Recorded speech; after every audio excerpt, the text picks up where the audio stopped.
Hello. Welcome. There's planning.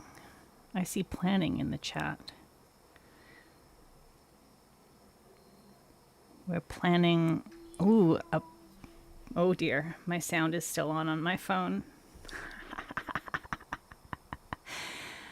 Yes, I was late. I'm sorry. Doomed Red Shirt is planning a pink to purple gradient. Cool. That sounds fun. I apologize for being 30 to 60 seconds late. Hello. Welcome Najwa and Doomed Red Shirt and Sassy and Ashley. Who else we got here? We got Ray. And Couch Potato, welcome. Yes, there was a dog breed investigation. I had to text my mom to ask about a dog that we had when I was a kid. It wasn't even actually our dog. It was my dad's sister's dog. She and her husband had kids, and I guess when one of the babies was born, I'm not sure which one, the dog was just a little bit too rambunctious, and so we took the dog, and the dog lived with us. The dog's name was Tingham, and the dog was indeed a very energetic animal. So, yeah. And it used to... Tingham used to do this hilarious thing. We would go to the family cottage, which is a thing that people have in Ontario. We would go to the family cottage up at the lake, and there was like a dock, and Tingham would like stand there at the edge of the dock, staring down into the water. And there were all these fish, and Tingham was exceedingly good at catching them, and so she would dive in and catch fish and swim around with fish in her mouth, and then crawl up onto the shore and drop the fish, and then pick it up again and throw it, and then, pick it up again and throw it, and pick it up again and throw it, and then eventually, when it stopped flopping, she would just roll on it, and then she would leave it there, for a few days. Meantime, of course, collecting ever greater quantities of fish and leaving them on the lawn. So there was just sort of a collection of variously decayed fish that Tingham would roll in. So she was very, very good at catching fish, and a strong swimmer, and also smelled really bad constantly.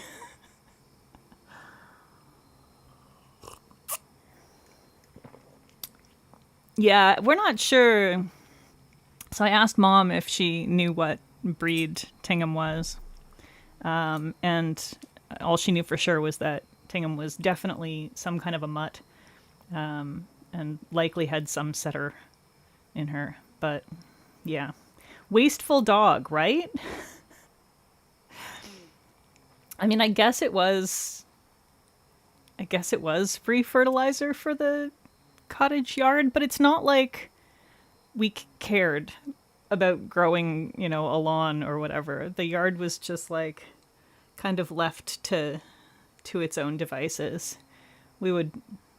I guess somebody must have gone and mowed it, but it's not like there was like a proper lawn. It was kind of a slope down, and there was, as I recall, various pine trees and whatnot around. So there wasn't a whole lot of anything growing on the slope.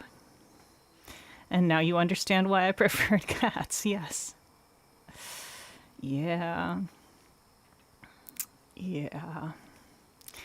This is why I have 3 kitties.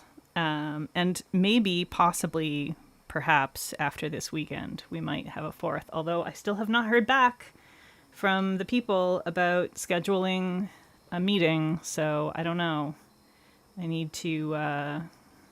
Fish and Wildlife never came after us for illegal fishing. You'll be shocked to know that the U.S. Fish and Wildlife does not operate within Canada.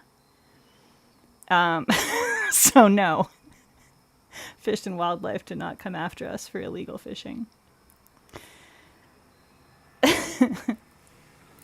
Praying to the cat distribution system for us. Yeah, thank you. I mean, we'll get a cat.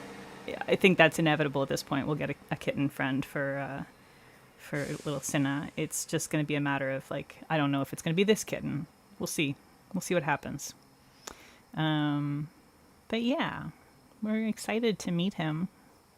Hopefully we can. Yeah, the person had asked me, and this is like someone who works at the rescue, not the actual family that's fostering that I was speaking to.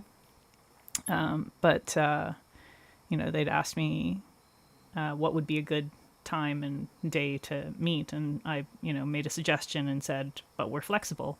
And I haven't heard back anything since then, and that was, I think, Tuesday. So a boy void kitten.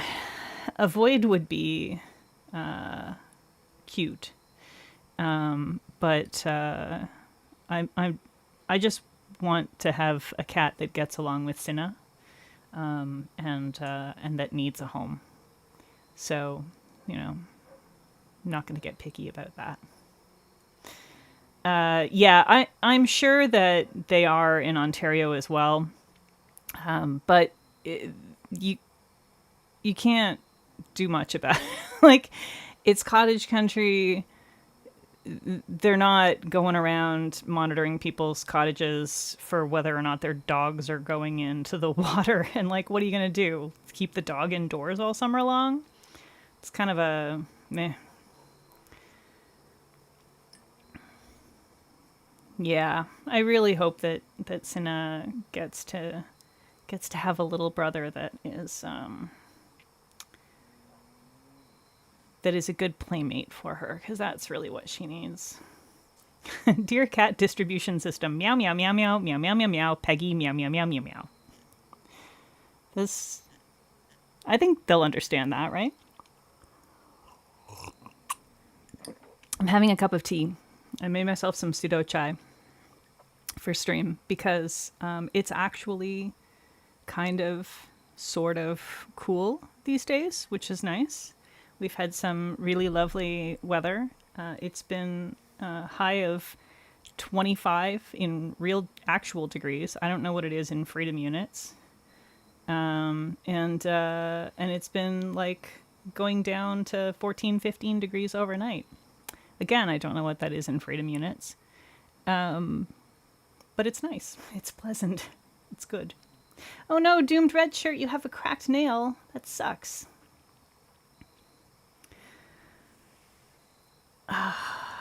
Man, I hate that. Are you going to patch it?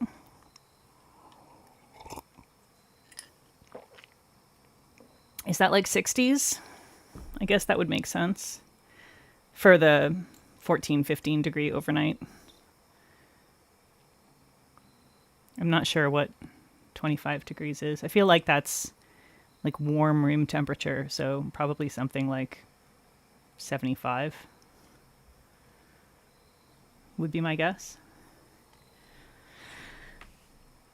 Anyway, hey, let's do some nails. So we're gonna do, because I'm trying to like summon more of this beautiful autumnal weather that we're getting. Yeah, I think 21 is like 70. I think that's probably accurate. But it's been like 25, so it's a little warmer than that.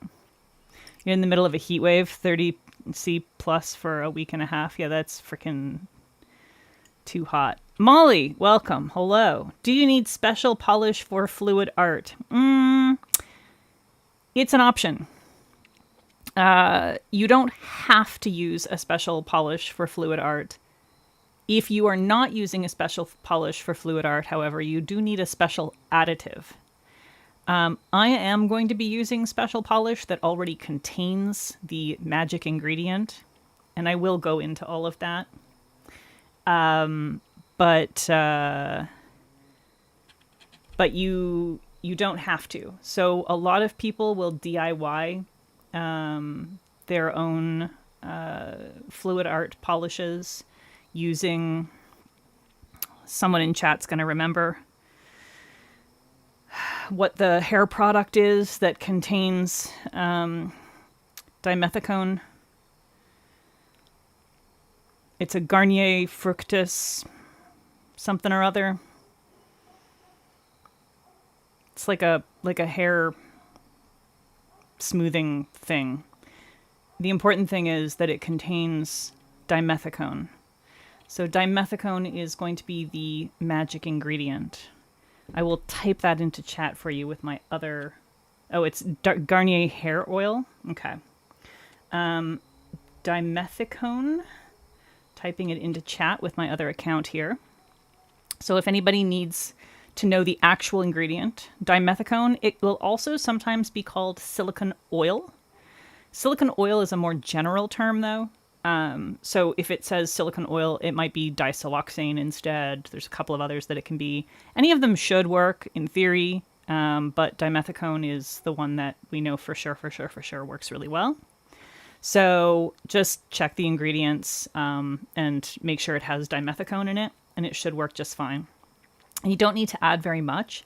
I haven't personally done it, but I know a lot of people who have, and in like a standard sort of bottle of nail polish, they'll, put in 1 or maybe 2 drops, and that's going to be enough to basically turn it into a fluid oil or fluid polish. Garnier Sleek and Shine. Thank you, Najwa. You've got it on your nail desk. All right. The official product name is Garnier Sleek and Shine, at least in North America. So, Najwa, it works well. You've made fluid art polish with it, and did you find 1 or 2 drops for a bottle was enough for you?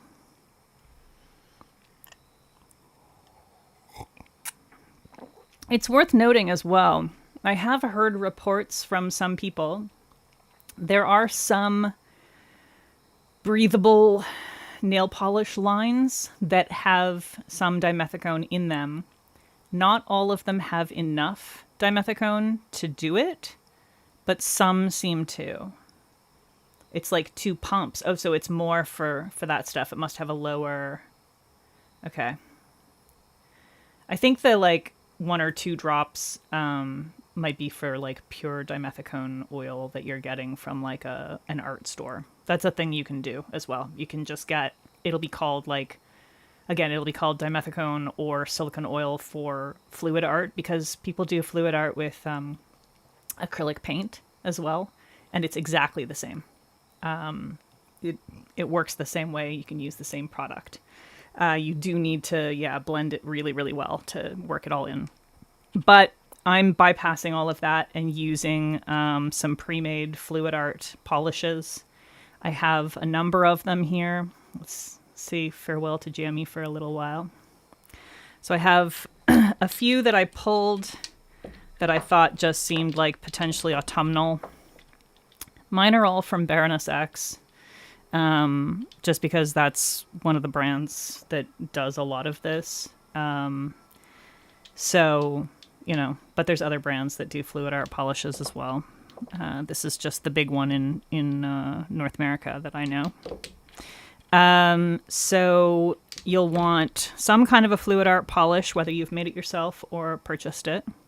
And then other than that, you're going to want to have just some... a variety of different polishes. So I have found, and I don't know if y'all heard that, but Brian just did a serious sneeze. Yeah, it's used in resins and such as well. That's true. So I have found that in general, the best results are achieved when most of the polish that you're adding is just plain old regular cremes. You can add some flakies and shimmers, but if you don't have enough of the cremes to sort of support the structure of the bubbles, it kind of ends up just looking like just sort of a weird sort of mushy chaos, which can be beautiful. Don't get me wrong. Like, it can still be really pretty, but it doesn't give you quite the cell formation that you're looking for with fluid art. So I was playing around before stream. We've got a Gesundheit and a meow to you, Brian. Okay. He says thank you. So here's one where I tried to do a flaky plus a shimmer plus actually 2 shimmers, I think, maybe 3 shimmers. And like only one of the polishes in here is just a straight up plain old creme. I feel like this is not, it's not bright enough. Is that better? That might be a little better. Okay. Whoops, that's too much. There we go. I think that's a little better. Let me know if it's like blown out or something, but I think it should be good. So yeah, you can see that like there is some cell formation in here, but it's a little bit chaotic. There's not a lot of structure in here as compared with, for instance, this one where we got really nice cell formation in a lot of areas. Very distinct sort of cells. Same with this one here. Very distinct cell formation. And what both of these have in common is that they were predominantly done with cremes, and then just had like 1 or 2 other formulas thrown in. Your trypophobia prevents you from doing fluid art. Valid. Thin polish does tend to work better as well, yes. And that can cause some complications with flakies. If you're using a flaky polish, you probably want to either use it with like alongside some much thinner polishes. Like if you have, sort of runnier cremes that can go with a thicker flaky, you can do that, or you can just thin out the thick polish a little bit with some nail polish thinner. Either of those works pretty well. So, Ray, you think it needs more teal? I mean, I can add more teal to things, but yeah. So I just kind of played around with a bunch of them, and but we're gonna do others together. So, set my tea aside.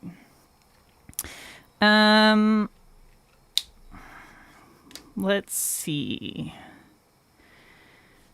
So I think the best results I was getting, the ones I liked the most, were the ones where I was using this green with the gold shimmer as my fluid art, and the ones with black as my fluid art. So I've got a variety of different cremes that I pulled from a couple of different brands that are just sort of nice autumny colors. And then I have some things that are sort of more shimmer heavy, and this one's got like some hollow flake. This one here is also a solar polish, but it has like a shimmer in it. I've got a nice flaky that can bring out some interesting qualities. And I have this flaky as well that also has a shimmer, which could be kind of fun. So I figure we'll just mess around. Does anybody have any specific ones that they want to see done? Say, if I was going to use the green base, are there any specific polishes you want to see me do? Or should I just play around with various different stuff until we find things that we like?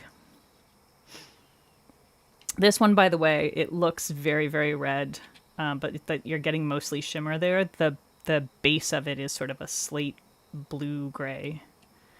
And then it's got a gold to copper kind of reddish shimmer. Hello, Jules. Welcome. The orange shimmer with the green base. This one here.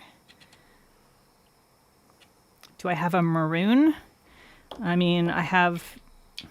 That's sort of more brownish, but I'm not sure what you mean by maroon, because some people mean sort of something more burgundy and some people mean something more brown by maroon.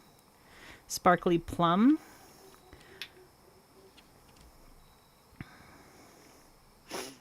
Orange shimmer. You mean the green with the orange shimmer, or you mean the orange with shimmer, or you mean the blue with orange shimmer? Remember, we have to have, or we want to have for best results, we really want to have more creme than anything else. So, any dark purpley red with the bright green. Okay.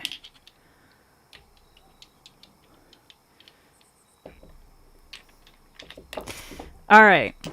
I'll tell you what we'll do. It sounds like y'all just want to see everything. So why don't we just start messing around? So, and I'll talk about sort of my thought process as I'm going through making these. And because I have to do this every time I do a fluid art stream, I will show you a couple of different methods. Yes, give us everything. Blue with orange shimmer with the green fluid shimmer. Okay. All right, let's start with that one. Blue with orange shimmer with the green fluid shimmer. So I've got the green fluid shimmer. That's this one here. Whoops. I just went ahead and dipped my whole freaking fingertip in it. And we are going to use the blue with orange shimmer in it, but I don't want to put that shimmer straight into there. I want to give it some structure and some support first. So first thing I'm going to do is I'm going to add something dark to support it. I'm going to go with a brown creme. I could have gone with something light, but the important thing is that I want it to be a good contrast to the base. And then, yeah, let's go with a pistachio. And then we'll throw in that shimmer.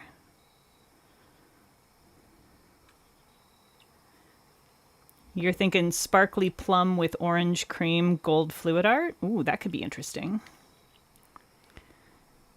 All right, here's the blue base orange shimmer. And then I think I might want to add one more creme to this.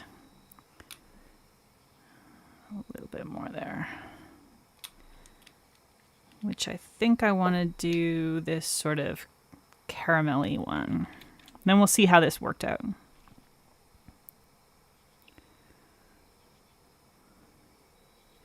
Okay, so you note we have a fair bit of other polish in proportion to the amount of fluid art polish we had.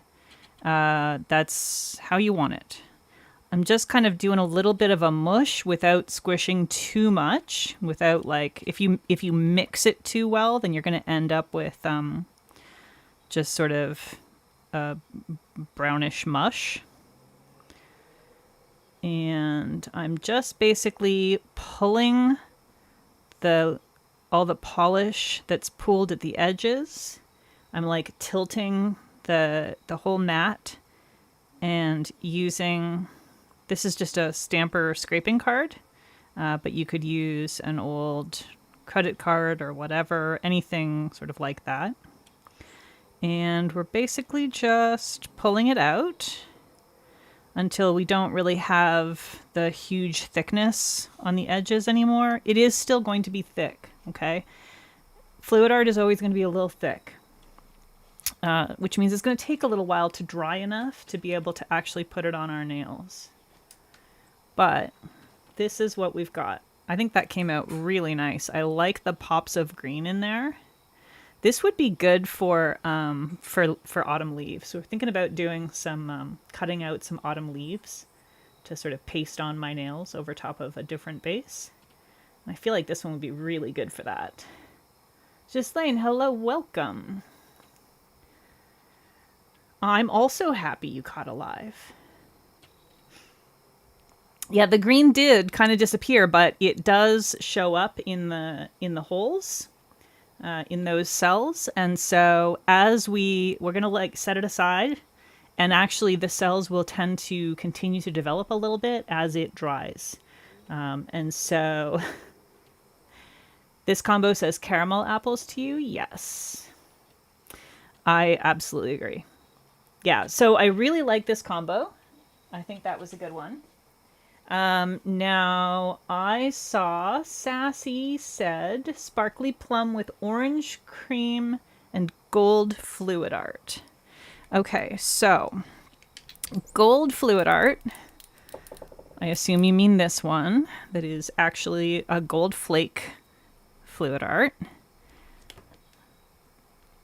And if you're doing DIY fluid art polishes, if you're making your own, you really can pretty much make any kind of polish into a fluid art polish, but it does need to be fairly thinned out. Okay, so I think I want something a little darker first, and then go into more of an orangey tone. So we'll start there, and then use this more caramel-y sort of color. I don't really have an orange per se of creme. I mean, I have an orange creme, I just haven't pulled one, but I can pull one. Get this plummy color in here. For Sassy, we gotta go nice and plummy. And then let me grab a proper orange creme.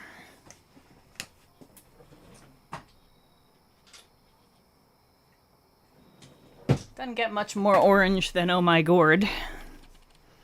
Heavily invested in these fall colors, yes. Me too. All right. I think this is going to be a fun combo. It's always really interesting watching the polish sort of disappear as you add it into the fluid art polish. I feel like I want a little bit more of the plum in here. A little more plum and maybe a little more orange. Just a touch. I just feel like it's going to be spoopier that way. You know what I mean? I feel like this one might turn out kind of Halloween-y. Hopefully it works out. It's possible that the orange and the plum are going to combine to make more of a red, but we'll find out. We'll just got to be careful not to combine them too much, smear them together too much. Oh, this is fun. This is fun. It does sort of pull a little more red though with the orange in there. I feel like Sassy might have wanted more purple for the proportion of orange.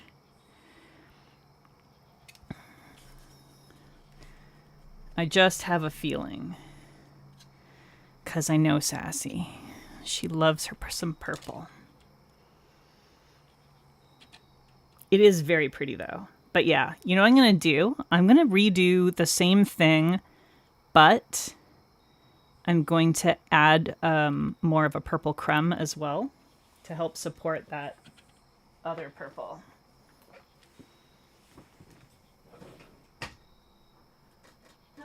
Let's see.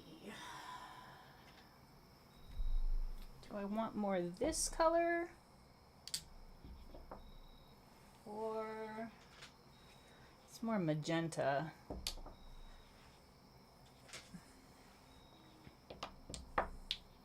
It might be this one. What do you think, Sassy?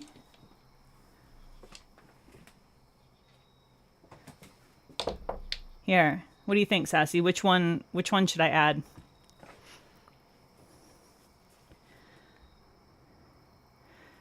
Doomed Red Shirt says, I find I usually get 2 out of 3 successful fluid swatches when I make them, which can be frustrating at times.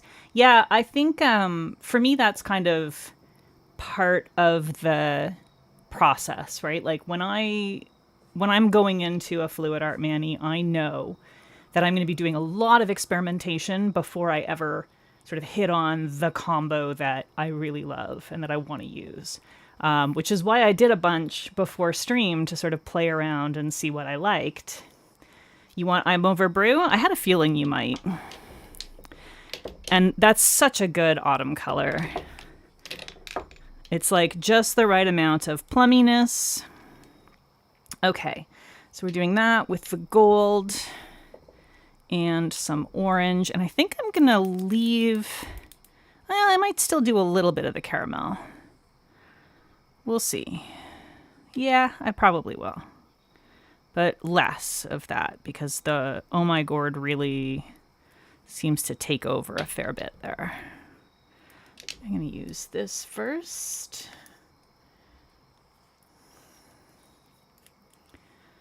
And Sassy, are you giving Rex in the chat there?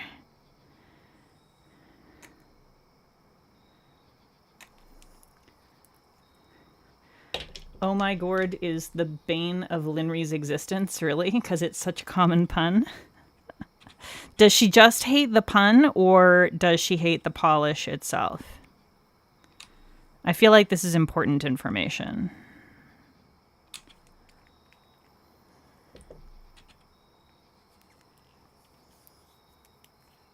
Ah, your brown mani. Okay. Are you doing that tonight? Is that happening as we speak? I think I might add just a little bit of high tea hibiscus to this. Oh no, Ashley. Ashley, in the middle of swatching, forgot the golden rule of swatching. Always swatch the prettiest polish last. This is such an important thing. Because you will be sad to take that prettiest one off. And then you'll be sitting there having just finished swatching an entire collection. And you'll be like, damn it.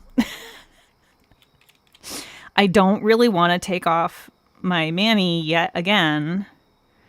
And redo it. But also, shit, I really want that other one back on my nails.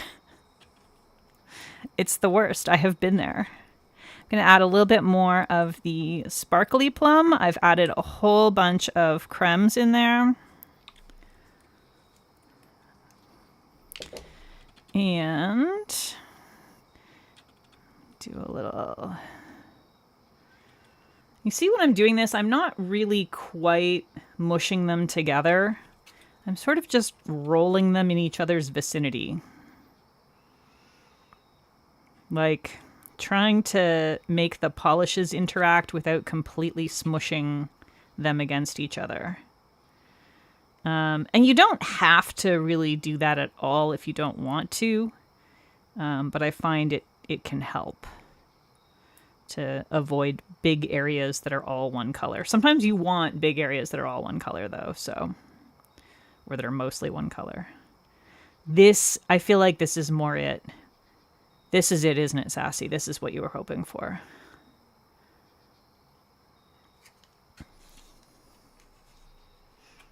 You love both versions?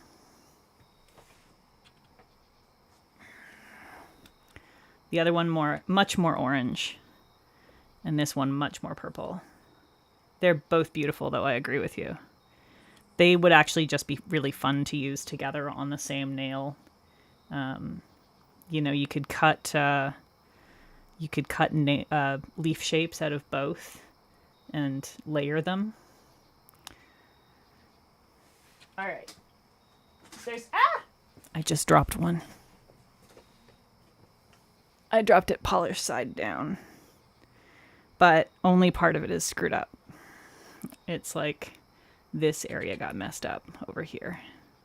But I think this area is fine, so should still be usable. As long as I don't drop it again.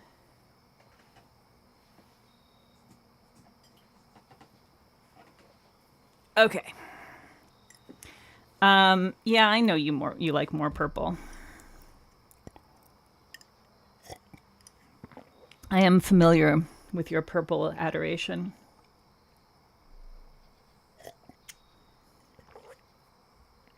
You're surprised it's not just covered in cat hair now? Yeah. Honestly.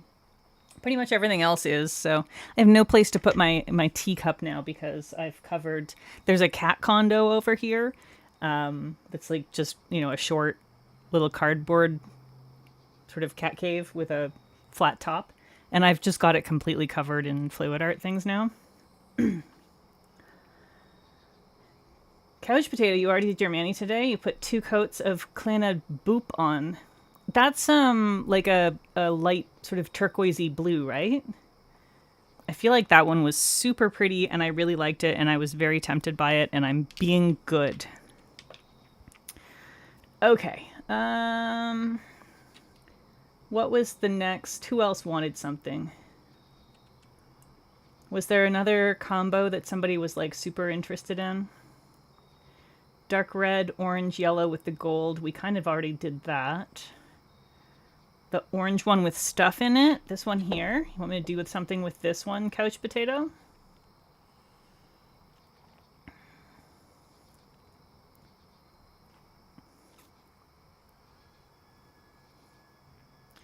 Dark red with bright green. Yeah, Ashley, I ended up with literally like 80 bottles of polish in my untried rack. And I was like, we cannot. I'm not allowed to add a single polish to this until that is taken care of. Okay, so I feel like this one I want to do with a black base.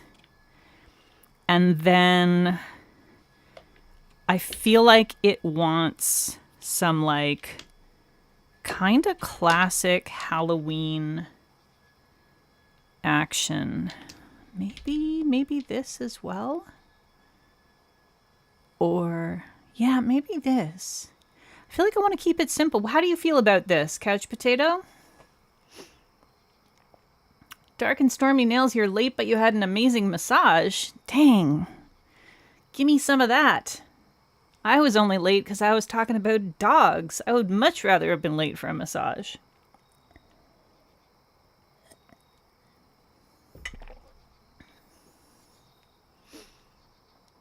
Couch potato, you got any revisions to this before I get going? Because I'm going to roll with it like this. I think couch potato disappeared on us.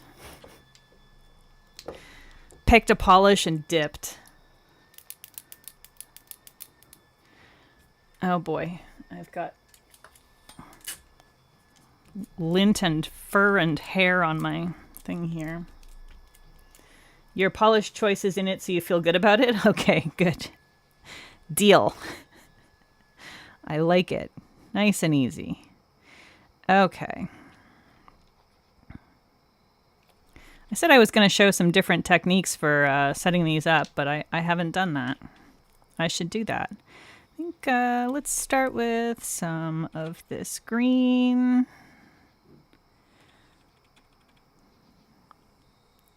Some of my cremes are fairly on the sort of thicker side for fluid art stuff. The Hollow Taco ones tend to often be a little bit on the thick side. Some of the cracked ones tend to be a little bit on the thick side. But I find that as long as my fluid art polish itself is reasonably not too thick, it doesn't seem to be too much of an issue. But if it does get real gloopy, then then I will absolutely just thin out my cremes a little bit. Most of these cremes, like y'all know, I don't really do creme manis. As a general rule, I tend to pretty much just do, I use my cremes for nail art. If I'm doing an all creme mani, it's because it's all hand painted. That's pretty much the only way that works for me. So I don't mind thinning out my cremes, generally speaking, because I don't need them to necessarily be one coaters. Aside from my black and my white need to be thick. All right, we're gonna throw in a little pistachio butter here. I think this is probably gonna be decent. All right, let's see. I think this should be like a fun, sort of classic, spoopy Halloween combo. There's like that orange with the flake has just like a real subtle blue shimmer in it that is really coming out to play in this fluid art, which I find quite interesting. The orange itself seems to almost disappear, except in a few little pockets, which is interesting. But the shimmer in the orange has managed to get all over the place. That is why cremes don't count as untrieds. Correct. Cremes do not go in the untried rack. Cremes go directly into the creme drawer. I really like this combo. This is a super fun combo. I like this. This might be my favorite so far. I really like this one. This is very like it's very Halloween-y, but it's also just very autumnal. And that blue shimmer is just so ghostly in there. It's really cool. Very spooky season, totally. This one's super, super fun. All right. Who else had something they really wanted to see? I think we can do maybe one more and then start to figure out what we're going to do with the various ones that we've made and which ones we want to use for the mani. Yes, Couch Potato, you're my favorite.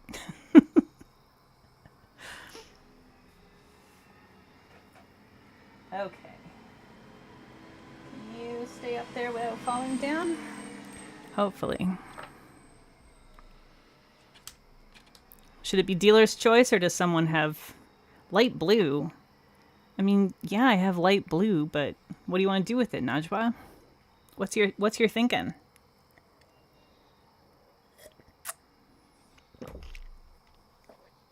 Do you want light blue mixed in with some other stuff? Give me your thought process so I know what kind of light blue to pull. I have literally every color. Like, asking if I have a color is... I have 1,000 polishes. I have whatever color you're looking for. If there's a color, I own it. I may not have it in every formula, but I have it.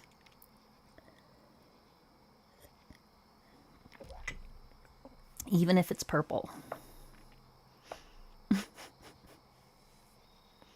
Like an autumn sky. Let's see.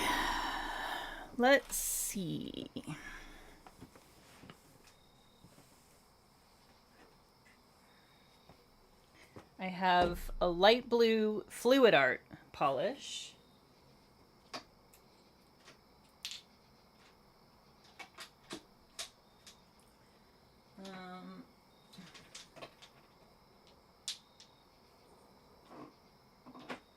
Just pulling some blues. Hang on.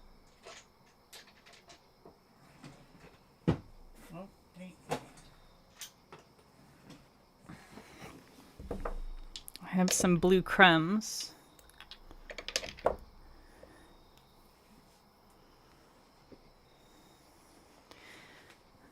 Do one with more greens. Green fluid art polish, light blue, dark red. And maybe Oh My Gourd? Oh, that's an interesting idea. Okay, let's try that. Let's try that. Okay, so green fluid art polish. I feel like maybe this one? I think this one. Oh My Gourd. Dark red. I think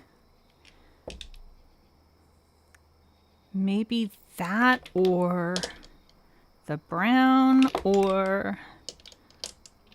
Oh, that's it right there. Yeah, it's this. I think I would also throw in a little of this just for a little extra pop.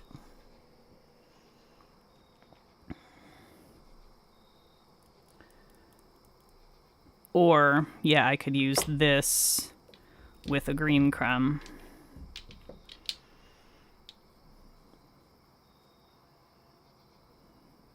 I think they'd both work really well.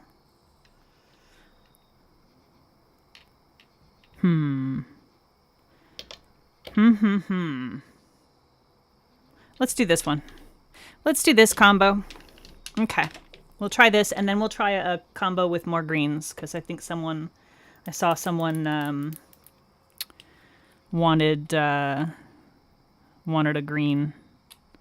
Okay, I will show a different technique this time, because I did promise I was going to show more than just one technique. I tend to just do all the blobs in the middle thing, because it's just easy and sort of what I'm used to, but this is also a perfectly cromulent technique. So we'll do this, and then I think a little bit of pistachio butter. Whoop, whoop. Didn't mean to do that in the middle.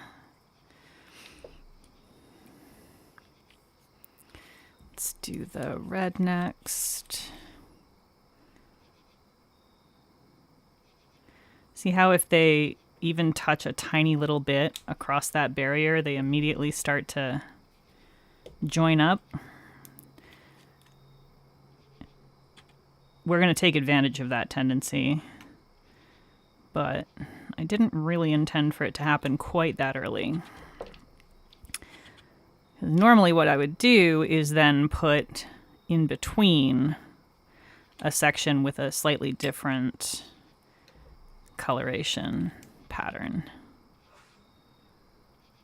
But that's okay.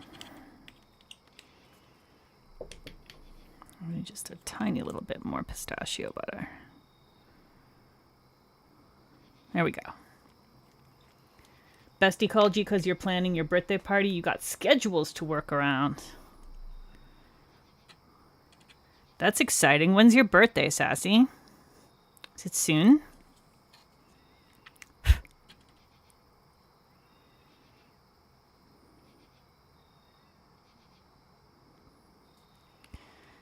Oh, this is interesting. I think this might turn out kind of cool.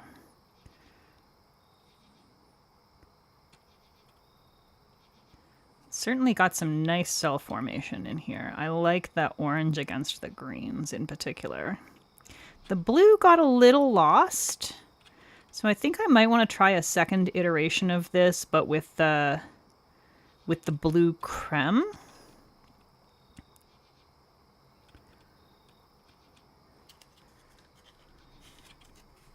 Let's try a second iteration of this with the blue creme. I like it, but I feel like the blue got a little lost in here. New vocab word? What word is that? If I said it, I've forgotten it already. If I said it, I forgot it almost before I was even done saying it. Okay, let's do this. This green. And I'll just go back to the other method. Your birthday is the first day of fall. It's September 22nd. Is that right? I'm super good at stuff like that, y'all.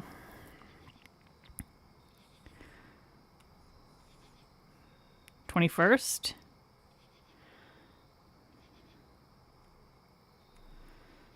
Is your birthday the day that I think my mom's birthday is, but I'm always wrong about it? Oh, cromulent, yes. So cromulent, cromulent is good because it's not a real word, but it is now. So it was a Simpsons quote actually. It was just a made up word in The Simpsons, and it ended up getting added to the dictionary a few years ago because people were actually using it.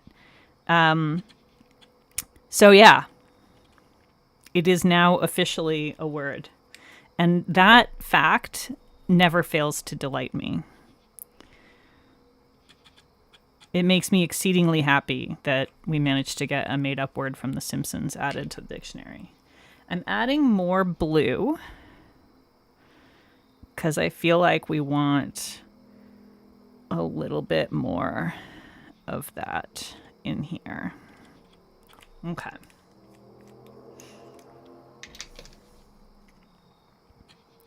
Yeah, it makes me really, really happy that it's just some stupid bullshit that The Simpsons came up with, and now it's like an actual word in the actual dictionary.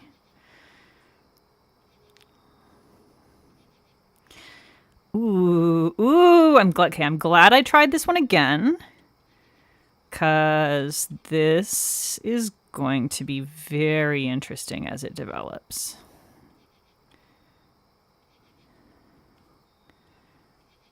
Oh, this is really fun.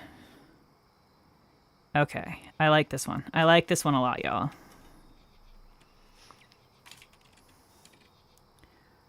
Look at this.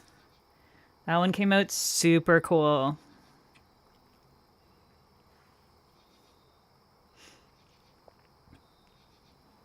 Very happy. Very, very happy. Definitely like autumn sky when you're on like a drive on a sunny day, going to see the leaves changing, and they haven't all changed yet. There's still lots of green, but there's those few trees that have just absolutely caught on fire. That's what this is. I love it. Okay. I also think I saw someone ask for more green. So we'll do one more that's like much more green dominant. Because I really want to do one with the flake polish in it. So I think that do I want to use that? Yeah. But I'm going to use the black base. And then I want one contrast color. Maybe brown? Or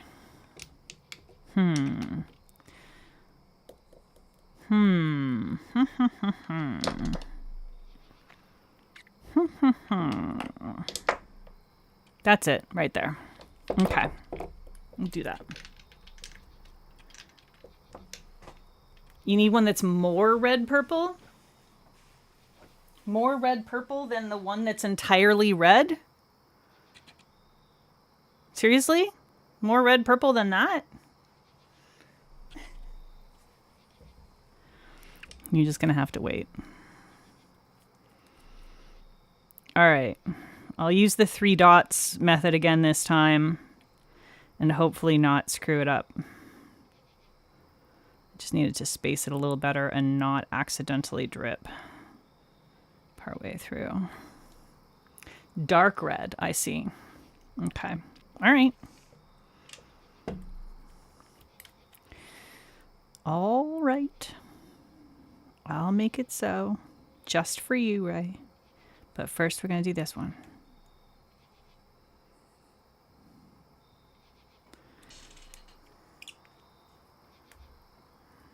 You're imagining Ray's face saying that? Ray has a very expressive face, it's true. It's very fun.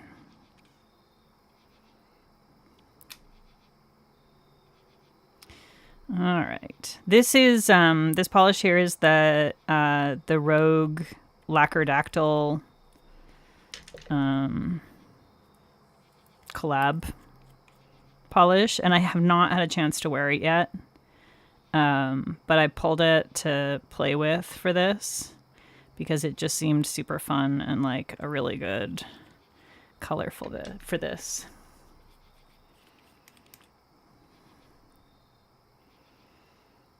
Okay.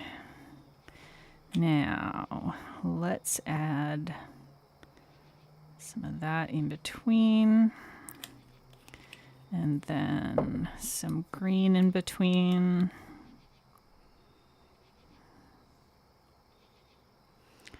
And then some more flake in between. Just a little bit. Oop. I think that's going to be it for this one. Okay. Do a little smoosh. And pull. Hopefully the shimmer plus the flake is not too much. Sometimes it can be too much to do a shimmer and a flake in one, but we will find out. If I'm lucky, there was enough creme to still support it.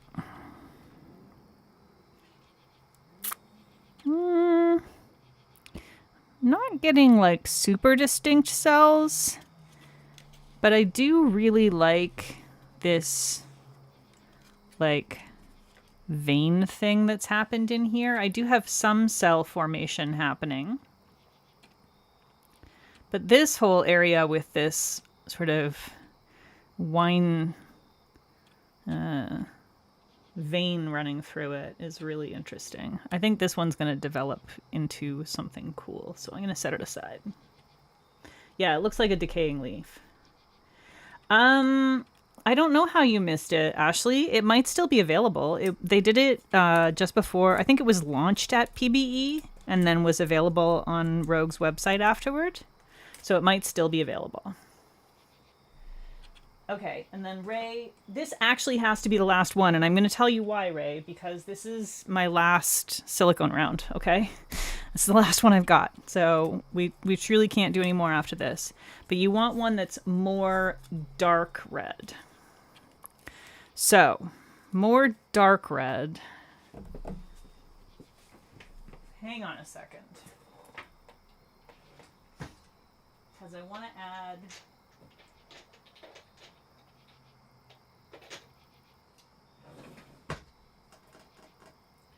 I want to add one more color to this. Where... we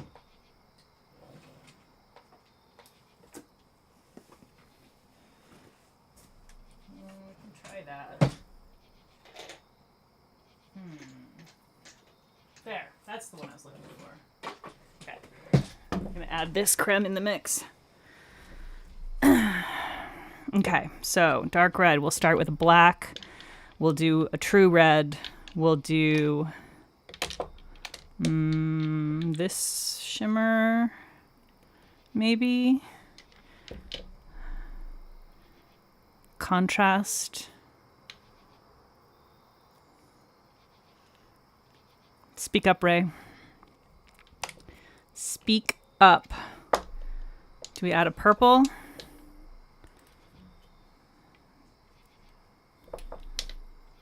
This could be interesting. Or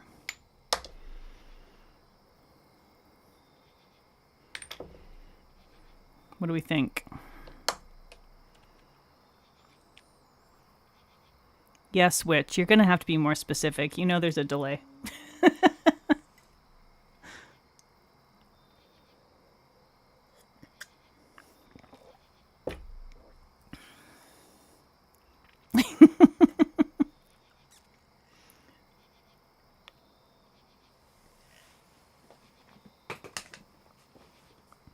Definitely the microflake. Okay. The plummy microflake. Definitely the middle creme. That's that dark red. I assume you definitely to the black base because that's going to be, I think, the best choice. If you want something vampy, which I think is what you're going for. So these three. You're going to want a pop of something lighter for sure. Yeah, the black and either the yellow or something else that's pale. You really want to have something light to sort of give some contrast. It could be like a more of a taupey color or a caramelly color, but I feel like this would work. Purple creme instead of yellow. I mean, it's just not enough contrast, I think, is the problem. Maybe the blue? This one? That could be cool. That could work. So we could do this. Or the orange with blue shimmer. I don't have an orange with blue shimmer. I had a blue base with orange shimmer. That's not going to help with contrast. Oh wait, you mean this?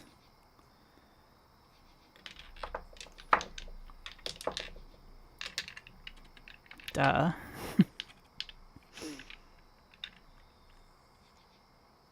What do we think?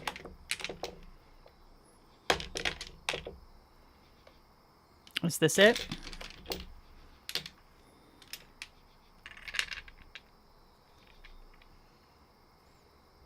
The one with the weirdo glitter? This is I guess I haven't posted my swatches of this. This is Monarch's PPU offering for PPU Ween. So September's polish pickup. But I'll be posting paid swatches of that probably tomorrow. But yeah, this could be a fun combo. What do you think? You have no idea how this will work out? I think this might be interesting. I guess we'll find out. I don't really know either. But, you know, if we really hate it, we can wipe it and start again. You want to show off your gradient, but the sun has started going down and the lighting isn't optimal? Boo. Boo. You know what you need? You need a friggin' ridiculous, enormous 200 watt frickin' video light. That if you get too close to it, it turns you into an actual ghost. Okay, probably not. Go yell at the sun.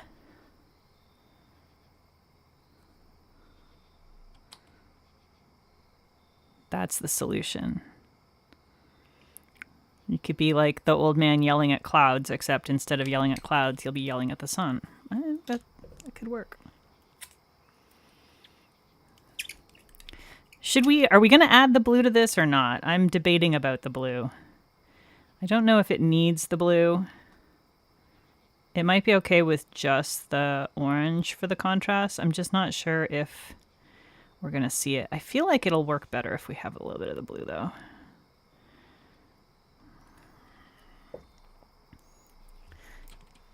Me turning reflective? Yeah, exactly. You've got like 5 ring lights, but that means setting one up and you don't want to. No, I'm not adding ivory to this.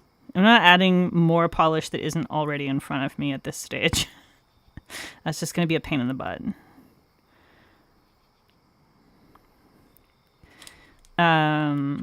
Also, in my experience, adding white with anything white or close to white with the black fluid base has a tendency to make a lot of things go gray.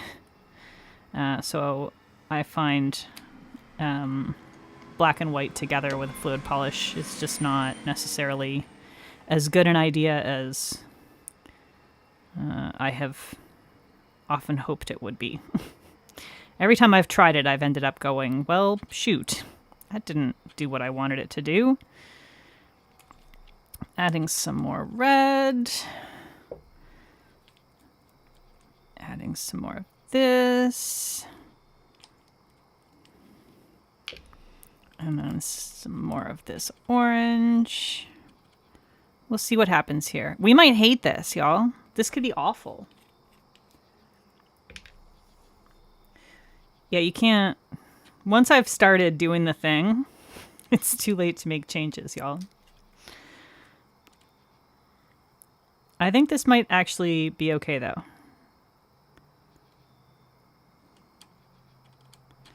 I have a feeling. Ooh, oh, oh, this is fun. I don't know how well it goes with everything else, but I like it.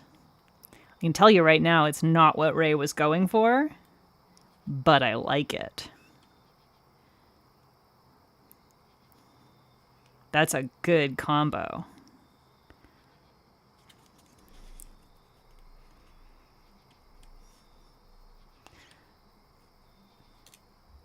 If you hated it wasn't the orange's fault, yeah.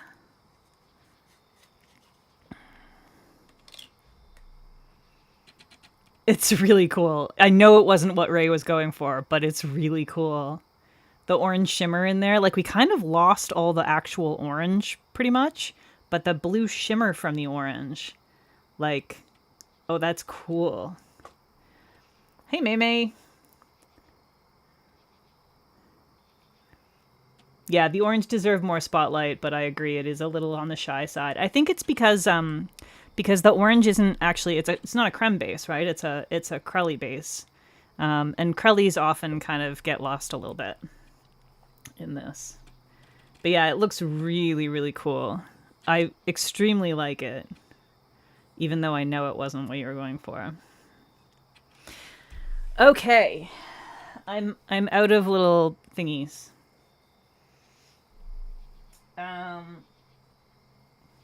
But we do have some that are ready to peel now from before I started stream, from when I was doing my early experimentation.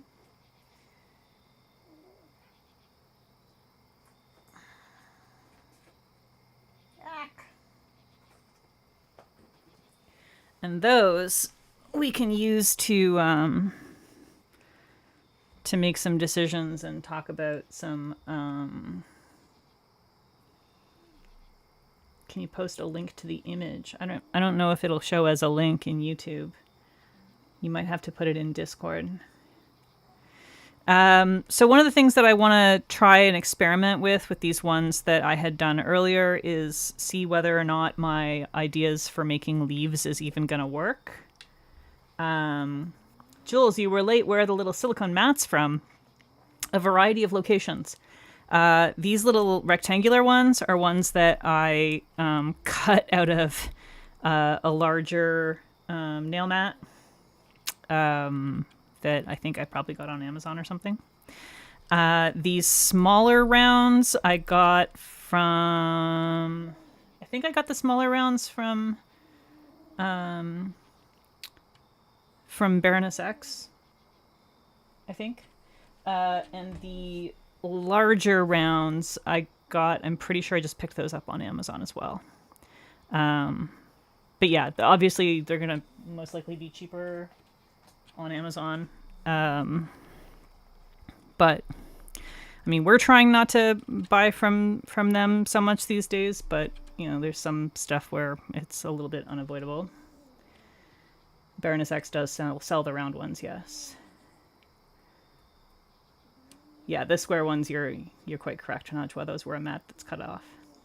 You're starting to see faces in this art. Link got killed? Yeah, you're going to have to post it in the... Oh, the Baroness X are the larger ones?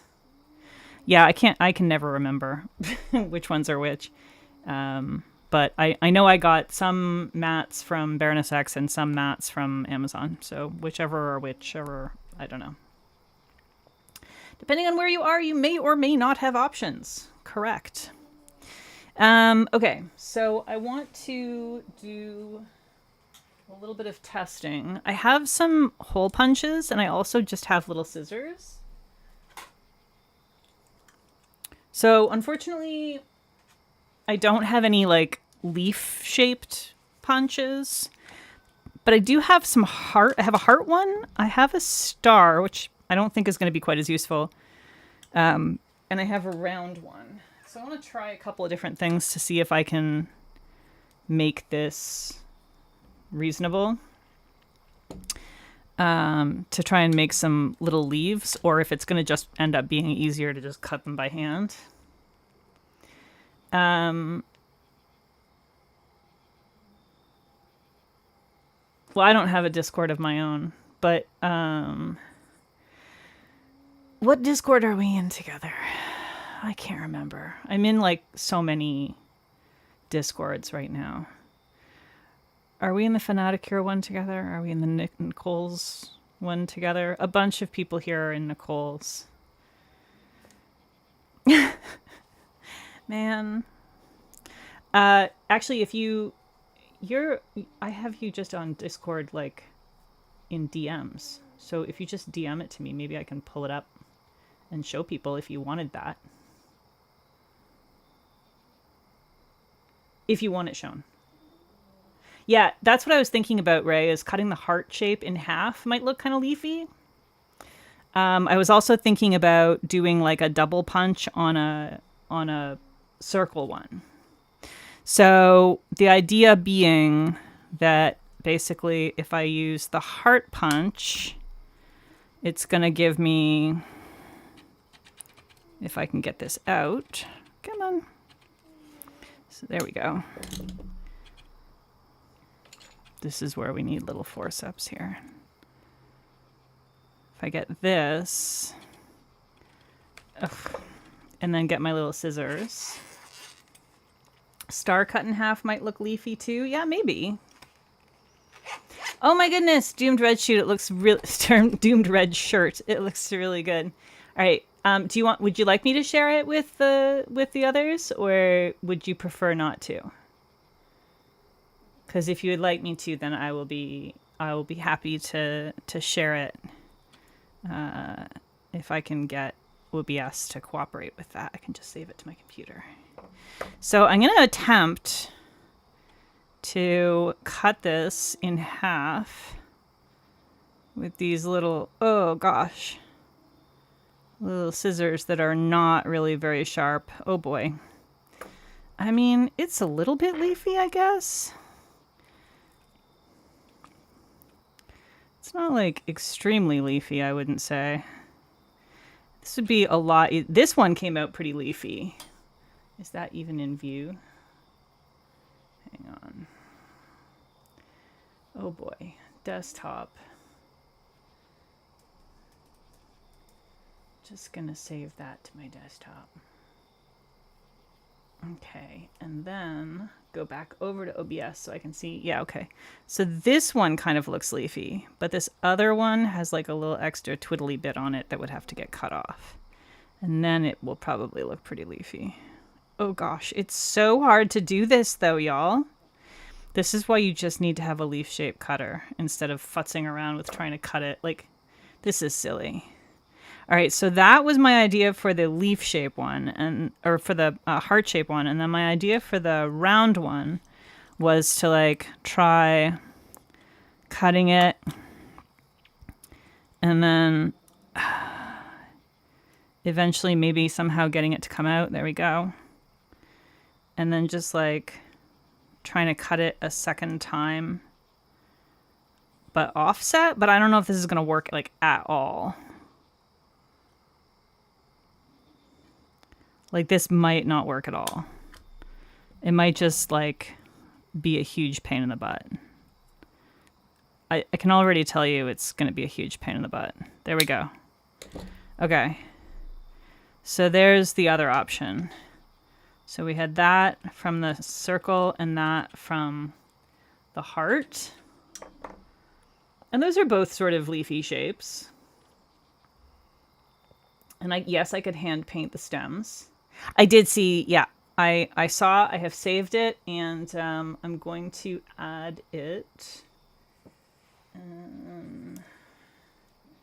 Let's see if this will let me. capture, hang on. We'll open desktop. That's not it. That's it.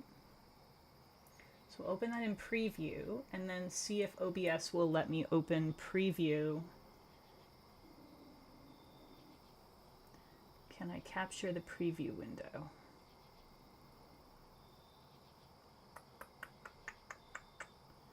I don't see preview as an option. Why don't I see preview as an option? Okay, what if instead of opening it in preview, I open it in a browser? That should work, right? OBS is just picky about some shit, let me tell you, man. Okay, we'll try that. We will try. There we go. Okay, let's... Hey, okay, we did it. Let's just make this a little smaller. There we go. Doomed Redshirt did a freaking perfect. Look at how perfect this gradient is. It's so smooth. I really struggle with gradients like this, I have to tell you. It is really a challenge for me. It looks really, really good. Yeah, Jules, the other part ends up being a bit of a moon shape.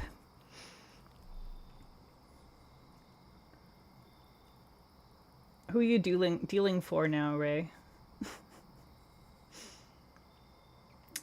4 heart tips together may do a leafy, flowery shape. Yes, you could totally do that. You suggest adding a stem to the top of the heart? Sassy. You fucking genius. You genius. Is Sassy the smartest person in the room? Or am I the dumbest? Maybe both. It could be both. It's probably both. Okay. All right. Yeah. Because, like, if I just, like, where'd you go? Come back here. If I literally just, like, oh, shit. We still have, hang on. If I just, like, paint a little twiddly bit here, that's a freaking leaf right there. That's hilarious. Your camera hates the neon pink and blows it out? Yeah, everybody's camera hates the neon pink and blows it out. That's a thing. Okay, so we have 3 leaf shapes that we can do that way. And then there's also just like, literally I have this pair of scissors and I can just cut some leaf shapes, which I feel like might be easier in the long run than some of these other options. But maybe less fun to torture myself with. I don't know. Sweetie Nail Supply has suspended U.S. orders for the time being. Yeah, that's not surprising. Okay, so I think we have some pretty good options for like doing maybe some falling leaves art. I won't use these ones because I feel like this was sort of my scrap piece. I feel like these are a little bit too green for what I want, for the effect that I want. But what I was thinking is we can choose a few coordinating nail art or fluid art decals and do like a full nail decal for most of them, and then do 1 or 2 nails that have a solid background or just naked background, and then paste on some little leaves, some falling leaves. So yeah, that was what I was kind of thinking about. In which case, I would need to figure out which ones are going to go well together. If you are newer to doing fluid art stuff, a very important thing to know is that these decals take a little while to dry. And depending on how much you've managed to pull them out with your little card thing, depending on how thin you manage to get them, and depending on your ambient humidity and the polishes, the specific polishes you used, It can be, in my experience, anywhere from best case scenario, like 20 minutes to an hour for them to be at the right level of dryness to pull easily. So you'll know because you can touch them and like press on them without leaving fingerprints in it and without it feeling mushy. So it will feel dry, or at least reasonably dry. And if you bend over the silicone mat, it should peel quite easily.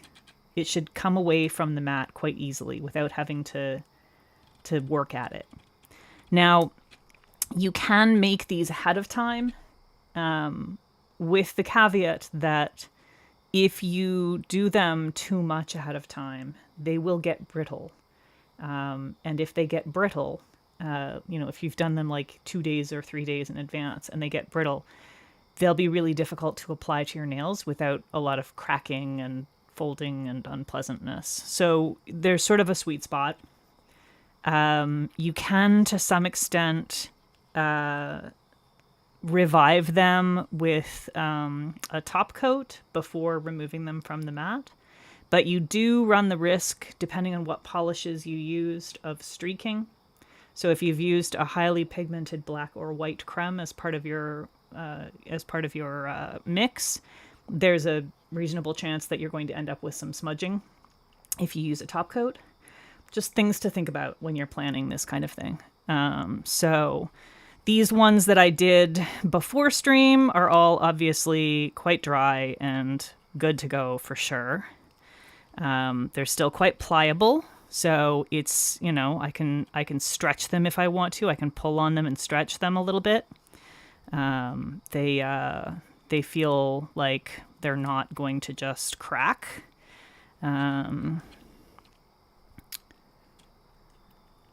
So these are at a really nice level of workability. And then the ones that we've done more recently. So like earlier in the stream, we had done these two, one right after another.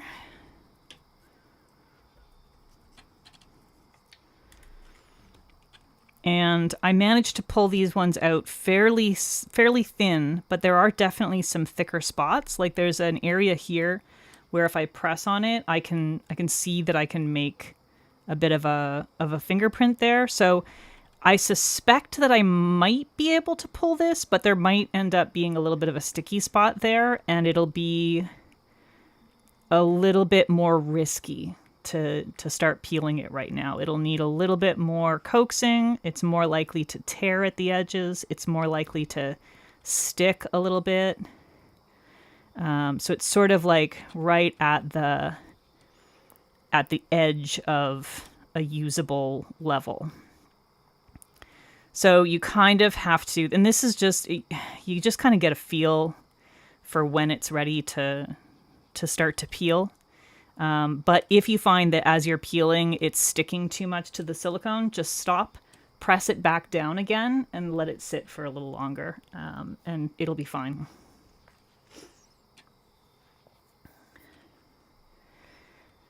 You also quick try top coat your swatches because otherwise they dry too fast and start breaking. Yeah.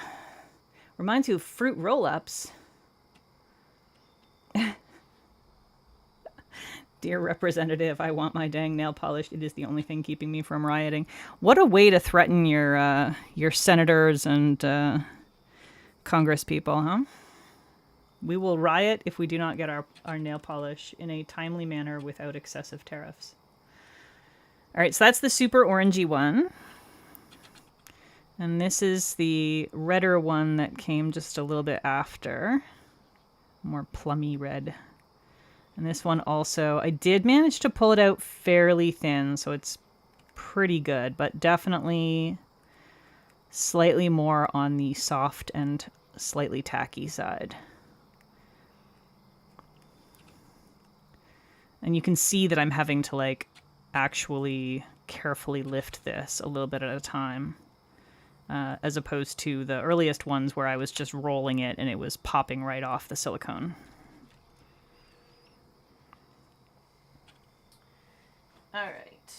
Who's next? This one feels like it's pretty good. This one must have been a little earlier. Yeah, I think this was one of the first ones we did on the stream. That was late. This one's probably pretty good. You might end up with brittle decals. I mean, that's okay. I think this one wants to wait a little bit longer. It feels just a little too tacky.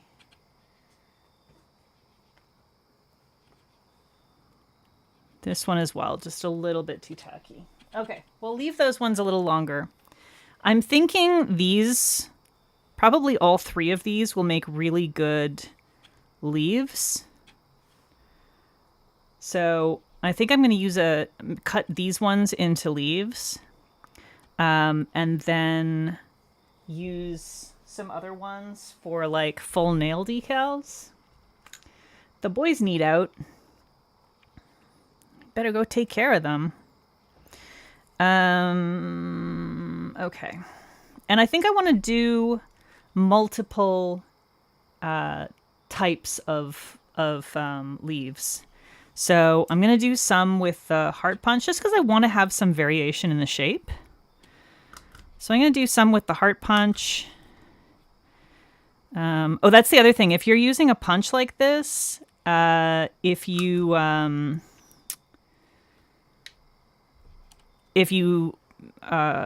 don't let them dry enough, they will stick to your punch and cause problems, just so you know.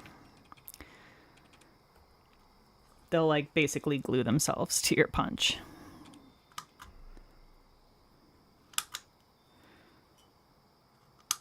All right, get some of those ones.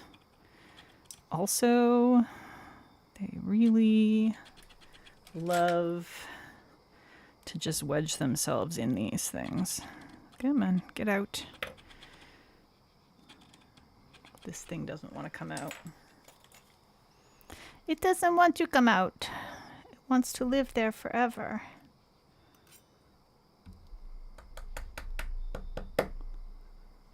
It's stuck. It's stuck. It glued itself.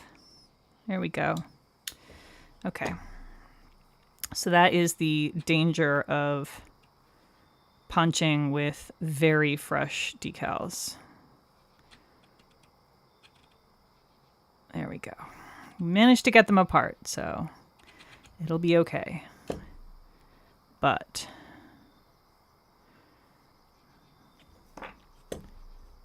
got to be careful with that. I think I'll just punch 2 from this one. All right. Get one here. They also, a thing about fluid art decals is that the backs are often quite ugly because they'll just be like a schmear. So, you know, there is sort of a right way around for them. Meme, you think you have a leaf hole puncher somewhere in the house?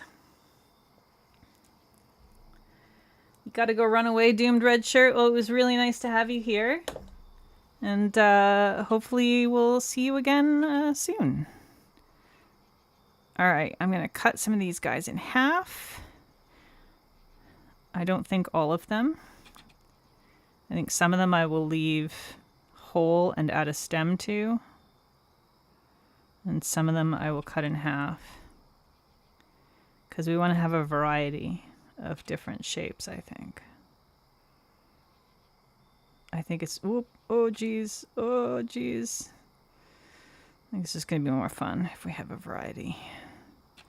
Okay, that one did not work out well. But that's why I cut extra, because not all of them are going to work out great.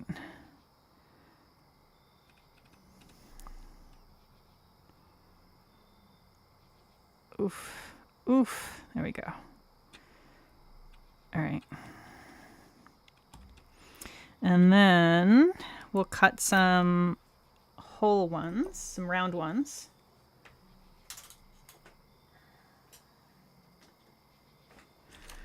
and do the double round punch. Let's do that. And then 2 of these guys. And 1 of these guys. Come on. Come on out. Come on. Is that all of them? Yes, I think so. Ack. All right. Let go.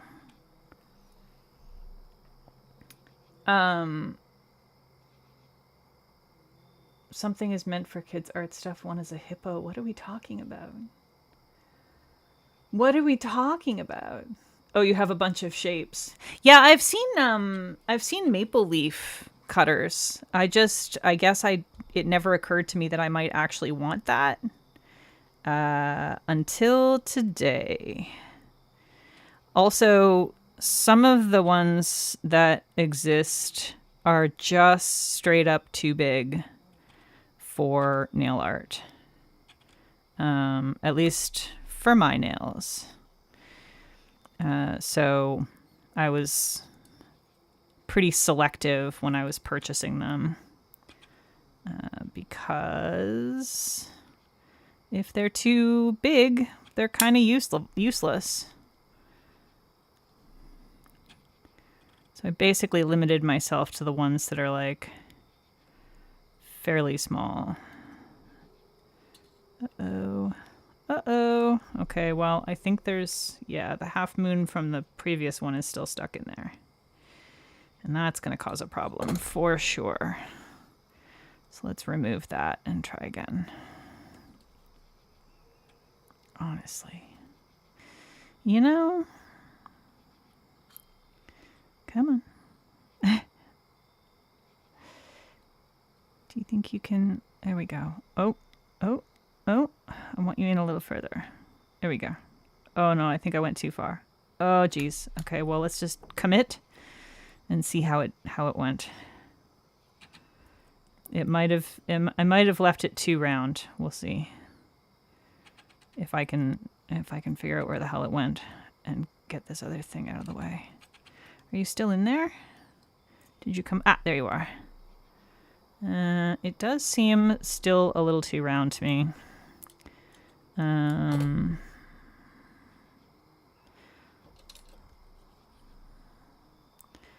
But you know, we'll just try again. I think I put it almost squarely in. Okay, that one's staying like that. Or getting cut by hand. Who knows? I'm beginning to think that cutting by hand might actually be the most efficient way to do this. Like, this is super fun if you need, like, a heart or a star. And works real well for that sort of thing. But I'm thinking maybe for this kind of shape, when I really just want sort of this type of leaf, it's probably just as easy to do it by hand. But you know, we had to try it out, right?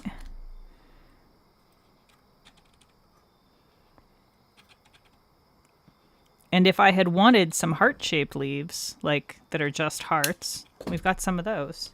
And that worked out quite nicely. All right, I think I do want to just cut this one a little bit more by hand. Just gonna like get a little narrow here.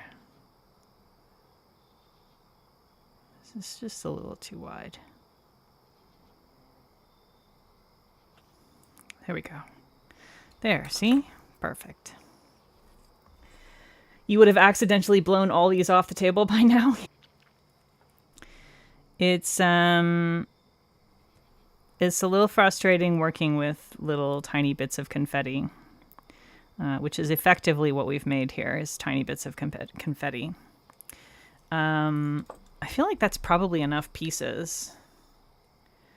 And then we'll use full ones on my nails. So we just have to decide which ones we want to use for the full nail ones. And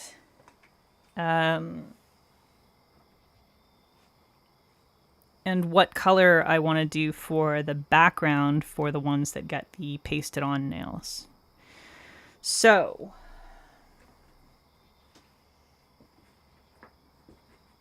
I mean the pasted on leaves. Okay, so we have candidates for a full nail. We have this one here, which I really like. This one here. Now remember that we're going to be choosing, I think we'll probably do 3 full nails and then 2 accent nails.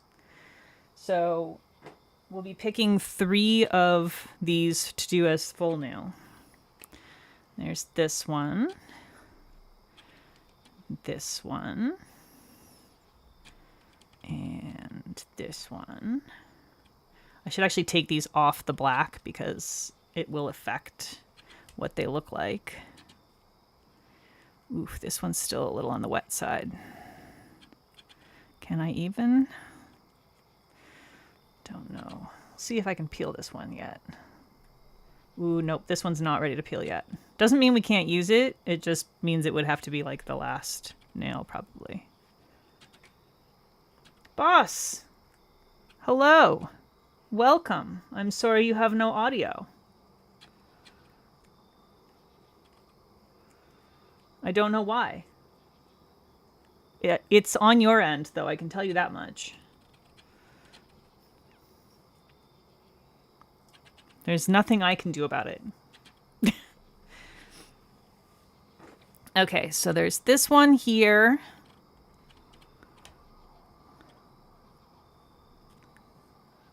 And I'm taking them off the backgrounds because sometimes the background color shows through a little too much, and it affects what the colors look like, which is fine if you're planning on painting the nail behind the color.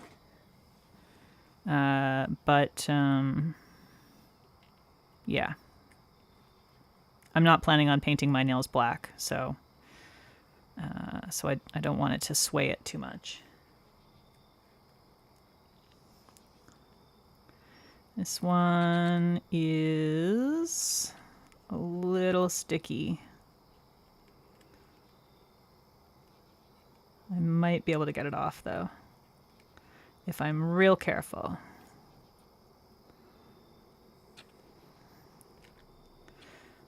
There we go.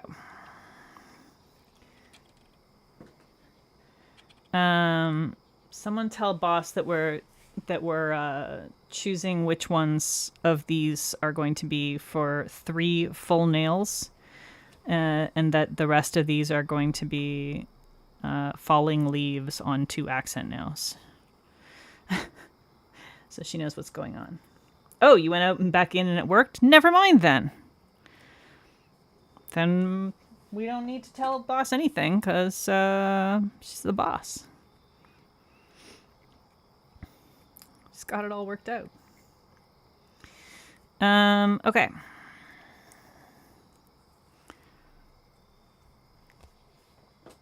But now everybody who came in late also knows what's going on, so it's all good. Let me get these up and around so that they're all in view.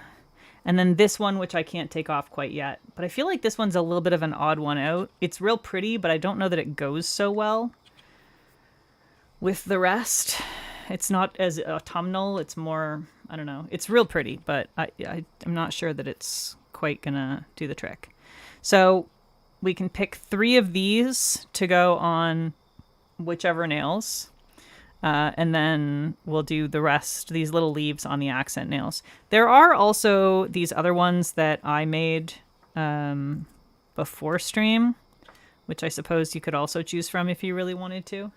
But I kind of feel like it's more fun if we use the ones that that y'all made. I'm seeing Ray saying that this one definitely needs to go on a nail all by itself, and I really like this one, so I would agree with that. I think this would be a really good one to use. You like both the ones with blue, like this one and this one. Those could be nice. Orange with the green and red that I made before stream. This one? I'm not sure which one that is. Might be this one. Seeing a lot of interest in this one. So far it seems like most people want these two on. We can also use the others on my right hand. That's true. Left hand blue, yes. You're unsure how to indicate the ones you want. Okay. I'm going to put them in a row. How about that? Or 2 rows. 1, 2. Hang on. 3. Okay, so 1, 2, 3, 4, 5, 6, and 7. Okay. With these two, I need one more to pull to go with them.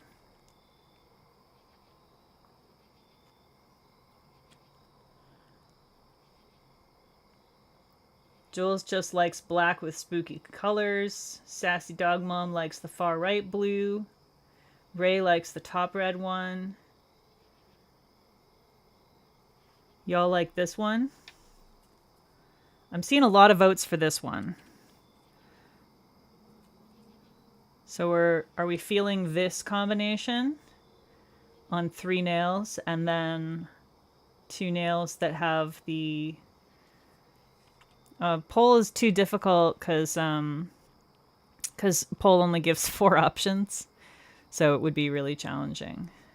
But I'm seeing a lot of votes for this combo. So we can use these other ones on my other hand. It's not too hard to just do a full nail decal on my other hand. It would be a little annoying to try and also arrange the leaves. But we could do, like, for instance, these. I feel like these ones are fairly cohesive. But also I really like this one. I don't know. I feel like you could also do this as one mani. What do y'all think? Should we pull this one or this one? So the left hand one gets goodbyed or the right hand one gets goodbyed? These 4 together on my right hand. Would you pull out, get rid of the right, or would you get rid of the right or get rid of the left? I'm really good at left and right, FYI. You think the 2 in the middle are too close? These 2 here? I could pull one of those out. Would you keep the one with the blue shimmer, or would you keep the one without the blue shimmer?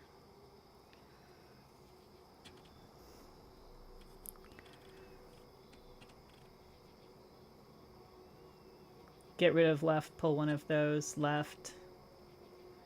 I don't know, you're kind of getting overruled here. The line keeps moving. I'm sorry. This was the left that we were going to get rid of, I think. This one here. Blue shimmer stays. Koi pond looking one looks pretty. This is koi pond. This is blue shimmer. Okay. All right, so I'm gonna get rid of this one then. It's the least interesting. So these 5 will go on my other hand.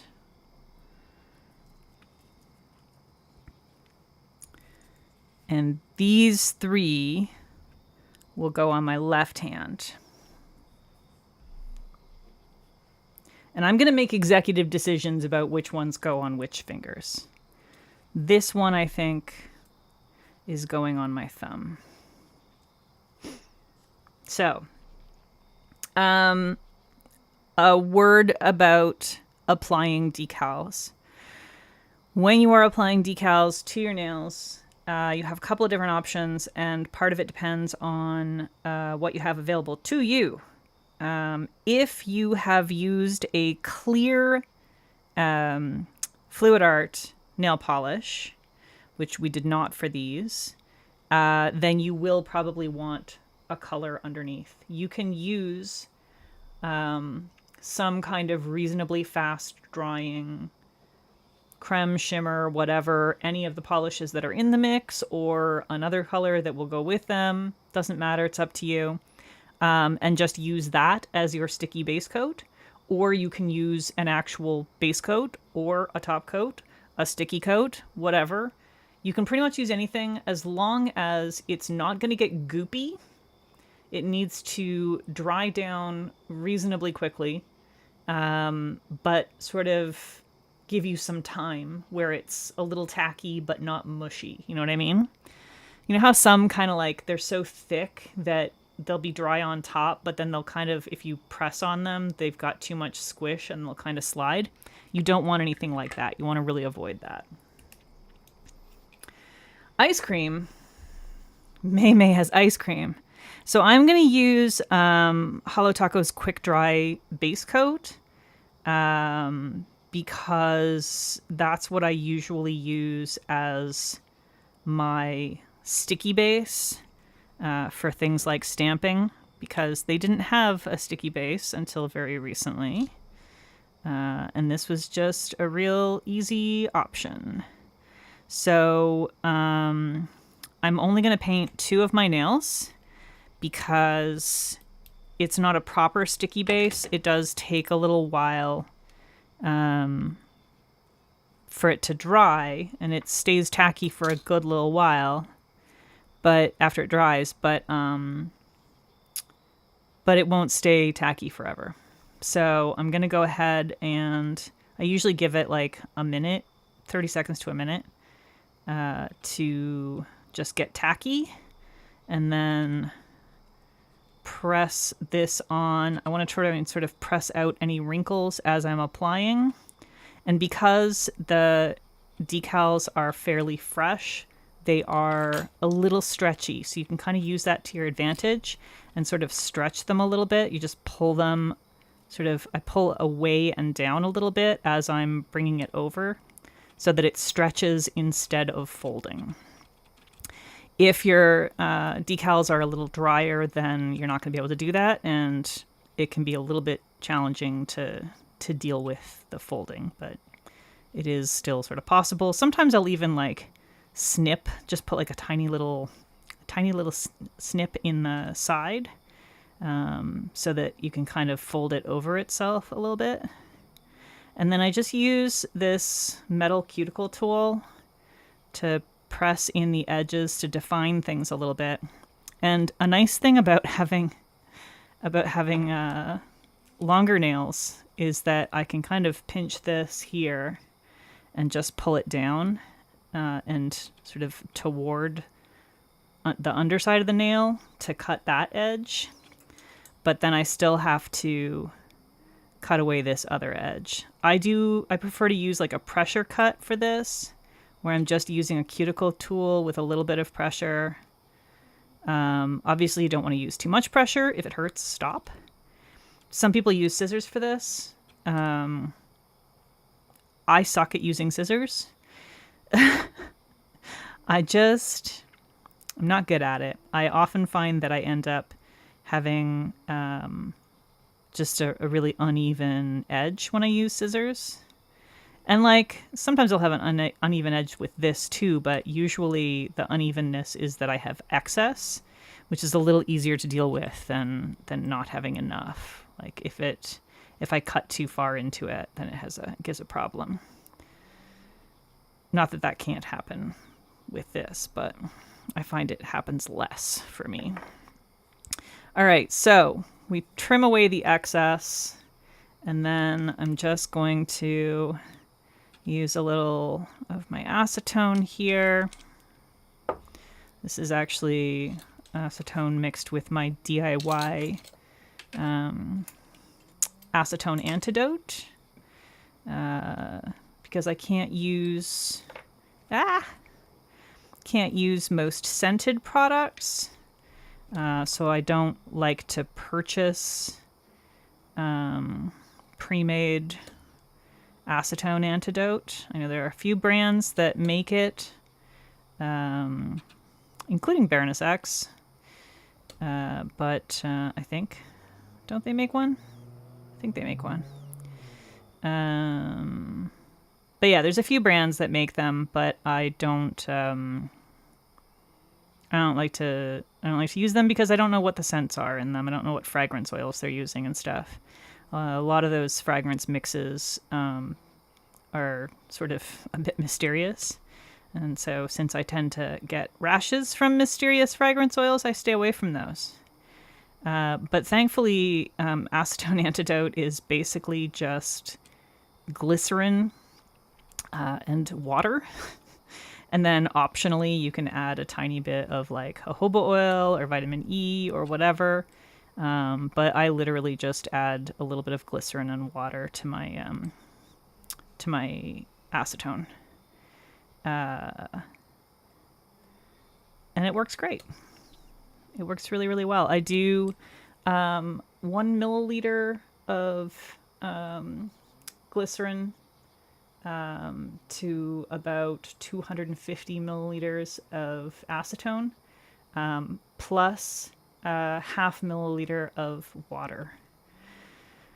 And if you operate in ounces, then the little syringes have like the 1 cc syringes or however many cc syringes. 1 cc is 1 milliliter. And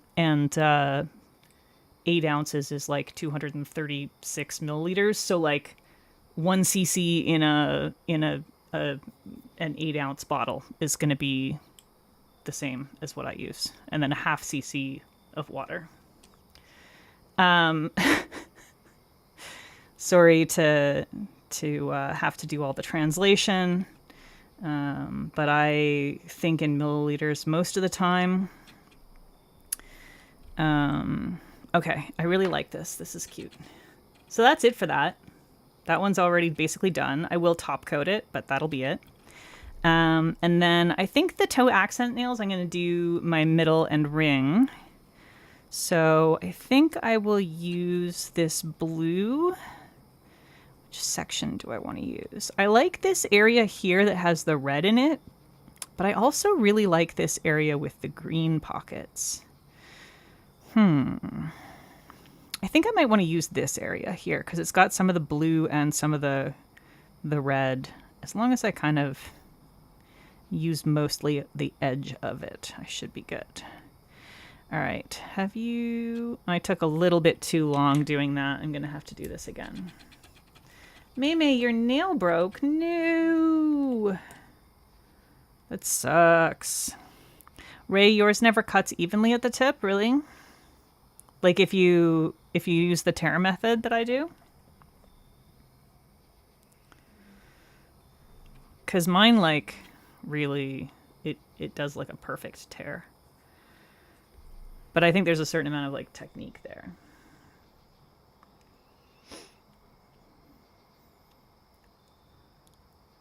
Poor Maymay. The tear method always goes wrong for you, eh? Well, the scissor method always goes wrong for me, so thankfully there are many methods, and you just find the one that works for you. Okay.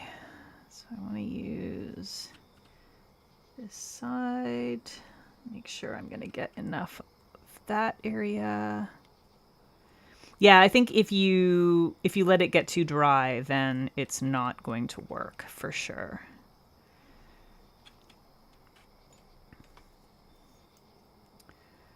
Okay.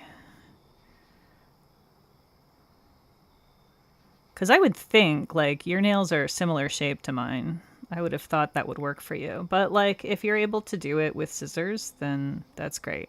Just do it with scissors if that's easy for you. I really struggle with the little scissors. Pour one out for left hand pointer finger. Poor left hand pointer finger. I feel like it's always, for me at least, it's always the pointer finger or the middle finger. And I'm sure that's because I just use them more often. My thumb actually a lot as well. I break my thumb a lot. But like my ring finger and my pinky almost never break. They're almost never the ones to go.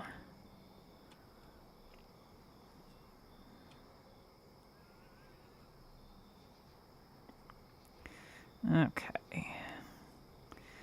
Got that. Yeah, and the other thing, Ray, is that I'm not really pulling down, I'm pinching in and then pulling this way. And it's possible that that's the issue. That you're not getting quite the right angle for it. Just a thought. You love this pattern and combo? I really, really like this one. This one came out really fun. It had not occurred to me to pull a blue for this, but I'm really glad. Whoever said to pull a blue, was that Ray? Who said that? Somebody said to pull a blue, and they were correct. Whoever it was right. No, Ray wanted the red. Who wanted the blue?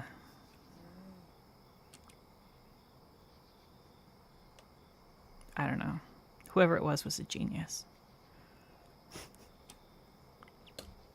It's probably Couch Potato. Couch Potato's usually right about these things. You said blue, Najwa. Well, apparently Najwa is the genius du jour.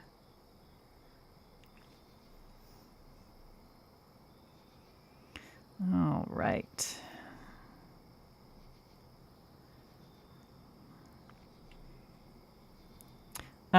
The other thing, besides like using the acetone to like clean up around the edges, I also just like dab along the edge of the nail to sort of melt the edges a little bit, and then also check underneath to make sure I clean up any stray, if any of it like folded under and sort of is dangling there.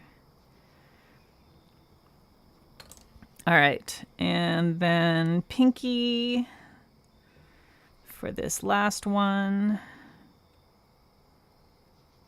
And then we will start on the leaves. Now, should I have a plain color behind the leaves, or should I do naked nails behind the leaves? That's going to be our next question. Okay, what section of this? I definitely want to make sure I have some of the blue shimmer. I feel like this area is interesting here. Get some red and also some of this. It's kind of a cool area in there.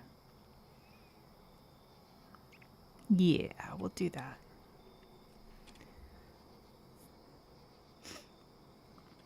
Yeah, really different colors do work really well. That's actually why I had pulled the pistachio butter, because even though it is in the same family as some of the greens, it's still like if you put it with more of the oranges and reds, it provides a nice pop. And a lot of the colors that I'm using here are a little darker. You definitely want to have, with fluid art, some strong contrast in either color or light dark spectrum, or both. Ideally both. It usually works really, really well if you have something in the mix that's just wildly different from everything else. But I was thinking greens and oranges and having light dark versions of those instead of thinking add a blue. Really nice addition for sure. All right, there we go.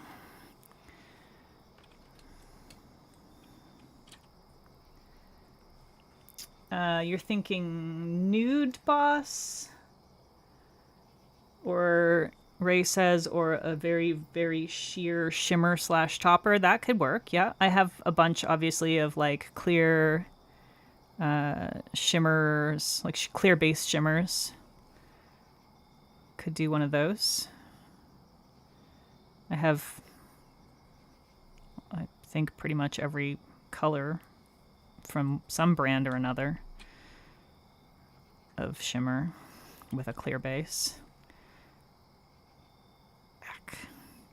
I didn't do a very good job with this one, but that's okay. That's okay. Topper as background.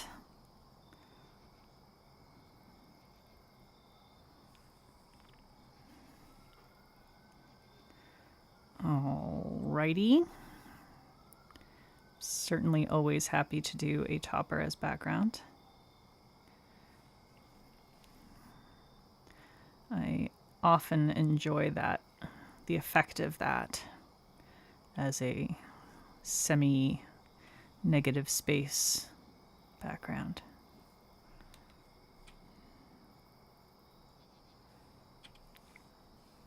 Okay.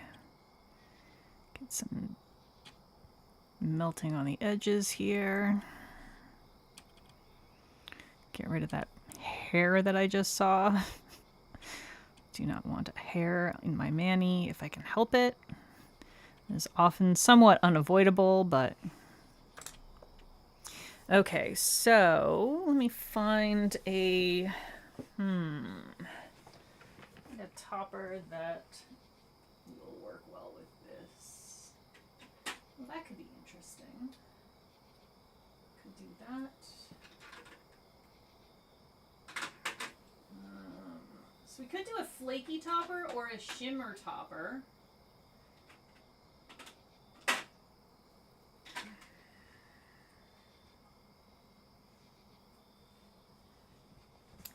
So we could do like a flaky topper. Or I pulled it just a couple of shimmers. Maybe the blue shimmer might be an interesting choice. Because it will sort of be sky-ish. You think flaky would obscure the leaves? It might.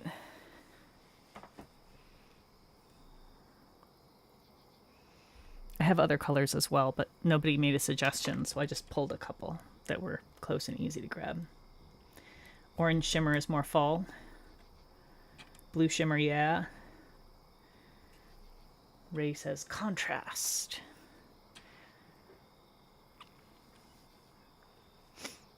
All right, I'm kind of feeling the blue shimmer.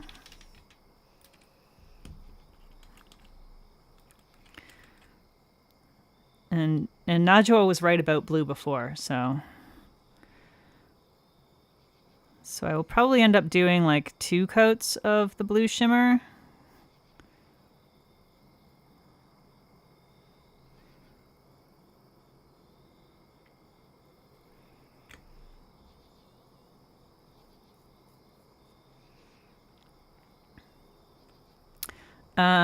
And then I think while that's drying, maybe I can risk starting on this other hand. See if we manage to fuck up my left hand while working on my right hand. I am really good at that.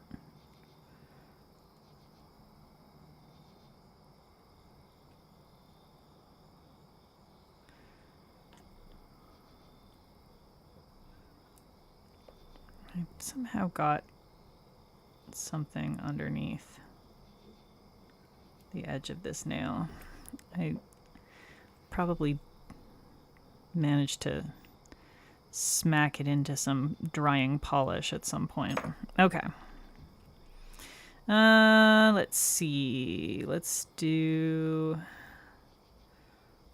this one. This one has the blue shimmer. I want to do that on my thumb.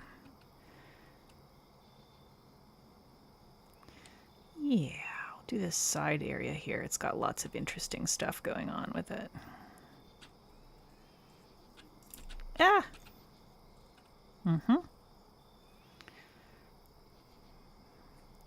I see a hair sticking out of this nail. There we go. Love that. Friggin' cat hair everywhere all the time.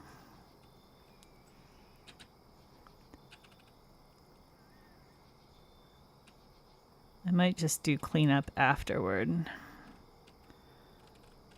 Just do the basic cutaway and then do all the cleanup at once at the end.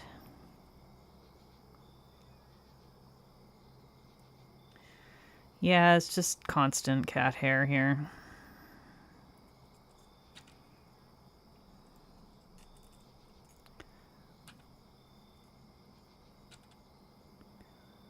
Ah! Come on. Separate. There we go. Oop, we didn't quite get all of that one. Gotta cut through a little more there.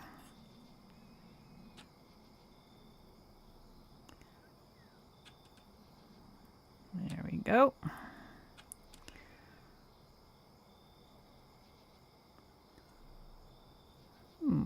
Managed to accidentally gouge a little spot there. I'll have to fix that when I do cleanup. All right, next. I am like extremely happy with how these guys are coming out, I have to say. I think this is a very fun intro to autumn. I am finally getting to actually post some more sort of autumn flavored polishes right now because there's a couple of brands that have some more autumnal sort of things happening at the moment, like Arcana's Hollow Knight collection that they just released has like very autumn vibes, I think. So that was nice. And then there's a bunch of BCB stuff coming out right now for autumn that that's coming out like basically, I guess September 6th is when her shop opens. So she's got some autumny stuff for that. And then there's going to be the little box of horror stuff that's available right now. And then there's like the HHC stuff. She's got a really cute Halloween duo. So yeah, lots of autumny shit. Very happy about that. Always glad to get back into autumn colors. I do really enjoy like the neons and all that stuff. It's very fun. Even though it's a huge pain in the butt to try and like color correct neons because nobody's camera wants to cooperate with them. But I always feel like when we get back to the autumn colors, I'm always like, it feels like a relief. Like it feels like coming home. It's just really good. I totally just ended up missing a tiny, tiny little blob right at the... It didn't quite... It didn't tear properly at the front, which almost never happens. But I think Ray made it happen by mentioning that it happens to her. But that's okay, because it's just a tiny area, and I'm literally just gonna put in a little bit of polish there that's the same color as these other ones. And it's not going to be a problem.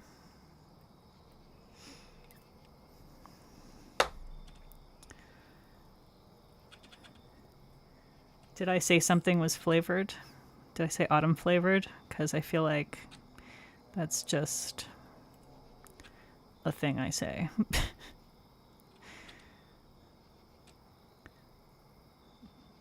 Flavored equals vibes in my brain. Yeah, it's just the tip. It's all good. Nobody minds when it's just the tip. It's fine. It's fine. All right. Bum bum bum bum bum bum. This one. Yeah. Oh, that's a fun little area there. And these ones are starting to get a little bit drier. Normally I don't pull them before I'm ready to start because they do dry a little faster once they're off the silicone. But when I'm streaming, I usually pull them early so that I can sort of show people them without having the silicone rounds in the way. And yeah, it makes them dry a little faster once they are off.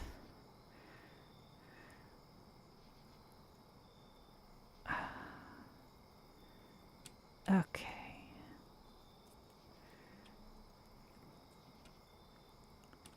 We're almost there, y'all. You gotta go. Hubby wants to watch a movie. All right. Well, if hubby wants to watch a movie, hubby gets to watch a movie, right? Of course, he could always just do it by himself, but... All right, thanks for coming by. Yeah, when they're a little drier, it does make it a little more difficult to use the pull method. That one still worked fine, though. So it's a little more fragile, I think. So there is definitely a sweet spot that I like to use them at, where they're still really very pliable and soft.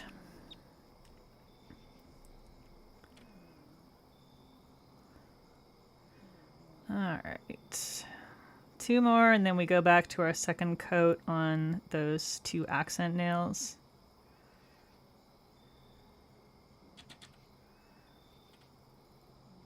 I think I need to thin this quick dry base. It's starting to get a little goopy, which is, of course, an issue with anything quick dry. Not much getting around that. I think I want to try and get this nice veiny area down here that has the really strong blue background. That's a really fun area. Right there. Yeah.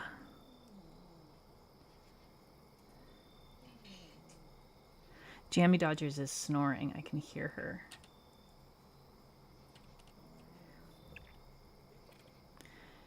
Okay.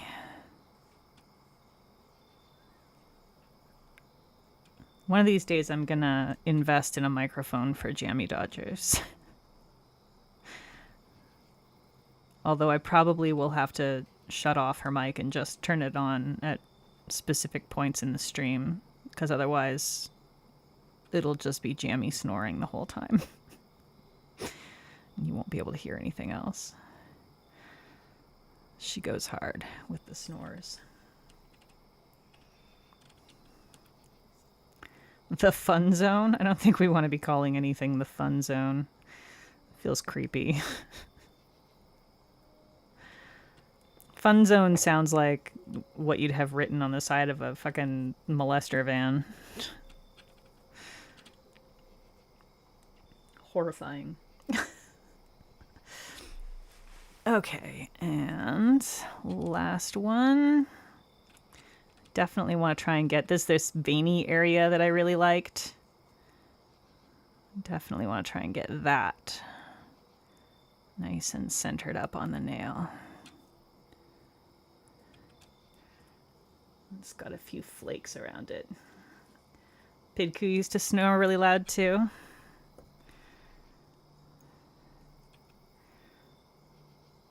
Yeah, jammies, I mean, it's not super loud, but it's definitely loud enough that you really notice it. I love it, though, because it's like she's been sleeping basically for pretty much her entire life. When I go to bed, she sleeps right beside my head for at least a little while. And so I have gotten used to falling asleep to the sound of her snoring, and it's honestly so soothing. Even though it's extremely silly sounding. But yeah, it's like either snoring or purring right beside my head, basically.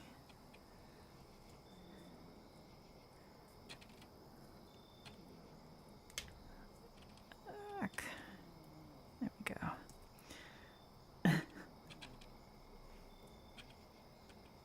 go. What do you do when you choke on water? You frickin' die. I choke on water constantly, and it's just misery. And then you end up with the hiccups.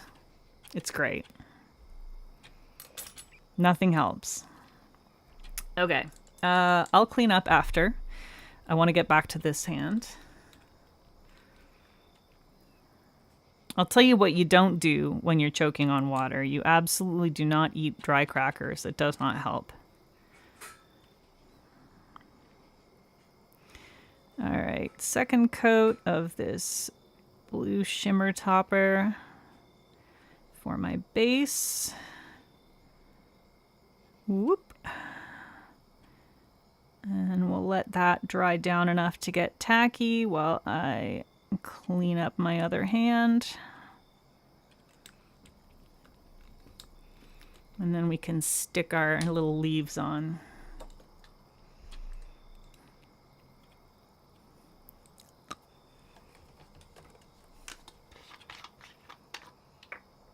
All right.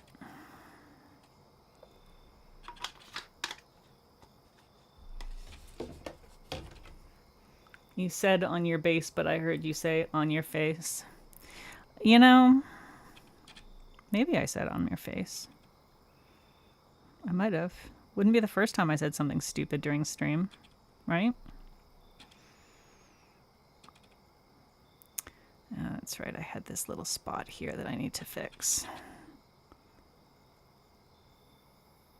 I think I can kind of just push that little bit over.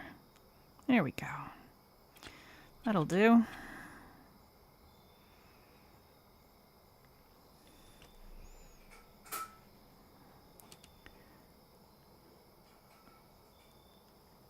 I'm really enjoying being able to have my window open in my studio. It's been so nice the last few days, and we're supposed to have like a whole week of basically identical to what we've been getting. The AC's been off, the whole house has been open all the time. We actually have to close the windows at night so that we don't freaking freeze to death. Because it's been so cold at night, which is just wonderful. I'll be complaining about it when it's too cold to open things up, of course, but for now it's great.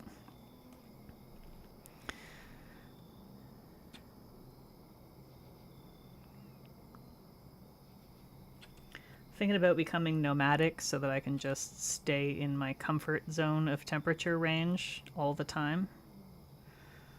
Just travel around wherever it's 25 degrees during the day and 14 degrees overnight. Seems doable, right?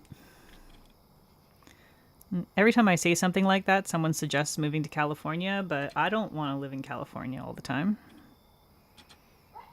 Did you know they have fires and earthquakes there? Doesn't seem like a good thing.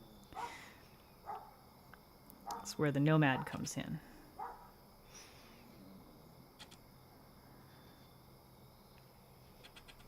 Dark sunflowers. Thumb looks like an impressionist painting of dark sunflowers. You know what? I think I agree. I see it. The index looks a little bit like sunflares. See there, like if this is the surface of the sun here and there's like a solar prominence here. Brian's going to enjoy that when he sees it later.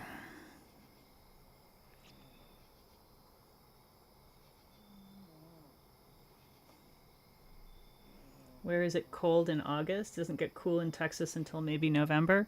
Yeah, well, it it actually is cool in August in many places, but you do have to go a fair bit further north. Right now, we're just getting lucky with a little bit of a cool spell in Maryland.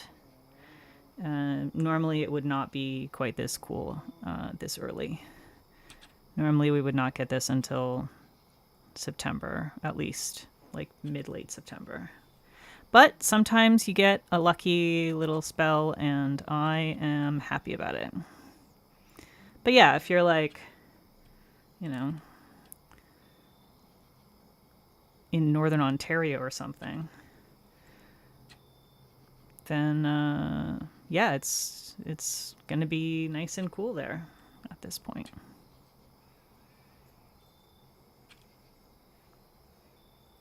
You didn't know I was in Maryland? Well, now you do. I'm like halfway between Baltimore and DC.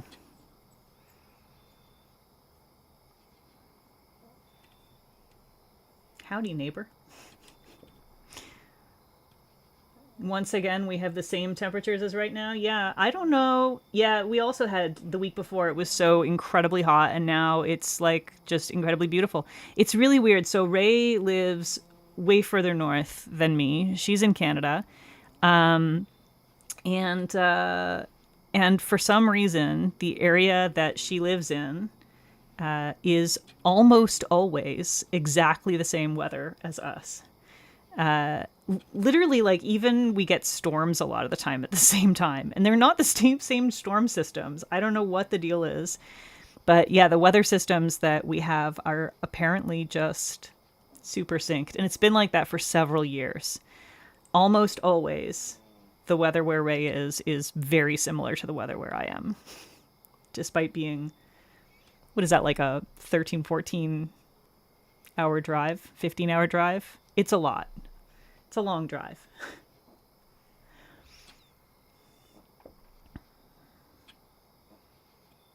Oh, Ghislaine, you're in my area as well? That's so funny. Well, maybe we need to take that to DMs at some point and see if we can get together and have an in real life hangout. Yeah, last week was not fun. The extremely hot weather was not doing it for me, especially because I truly have not adapted from my previous life as a Canadian. I I'm not built for this kind of heat. So now that it's a much more reasonable temperature, I am delighted. And my garden is also delighted. We just had, I think a lot of you already know because of the Discord, but we just had a landscape company completely redo our entire yard. Except for like there's like a tiny area beside the driveway out in front that we haven't redone yet. We'll probably do that at some point. But literally all the rest of our property is just one enormous native garden now. And so it's fantastic. So we had the first week that we had it, it was still really hot weather. And so we were like basically just constantly drowning it in water. Just being like, please live. Please, little babies, survive. And now it's just been great because they're all establishing beautifully and everybody is thriving and looking happy. Ooh. Do not like when that light... Do you see that blinking?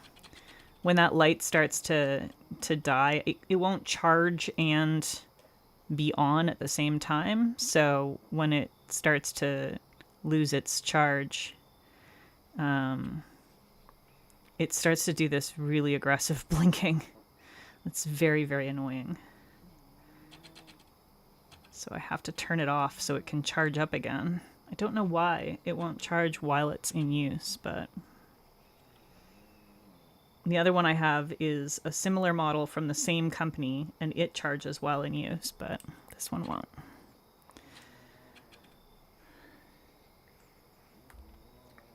My power bar jungle situation. Listen. Listen. It's plugged in all the time. So as soon as I turn it off, it is charging. It is already totally fully adapted to the power bar jungle situation. All right, I did manage to ding this nail a little bit. But I think that we'll just put one of the leaves there and it'll be fine. Ring finger looks like forest magic. I fully agree. I really like how that one came out. The blue was really a really good choice. Najwa was so right with that. You have a bunch of natives to plant this weekend too, Najwa? You bought an Arroyo Sweetwood. Ooh. That's right. I forgot you're in Tejas. Okay. So hopefully this is, I don't know if this is quite tacky enough. We'll see. We shall see. I might need to add a little bit of the quick dry coat to it, but we'll see. So I think put one like there, and one, I think we'll actually have that off. So it's like, and then one down here. I want one that's a little more orange, I think. This one's a little bit orange. That one's more reddish. This one's a little more orange. Okay. Actually, I think I'm going to cut that in half. It's a little too big with the full heart shape there. Okay. Ah. This part's a little fiddly, I gotta say.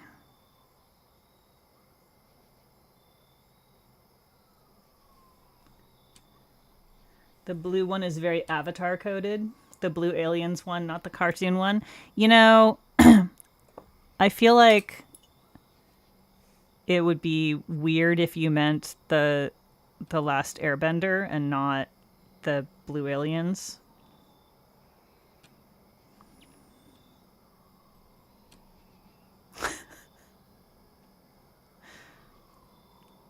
Just saying. It would be a weird statement to make. Okay, I don't know. What do we think? Does it seem like leaves? Are we feeling leaves from this? Is it reading as leaves at all?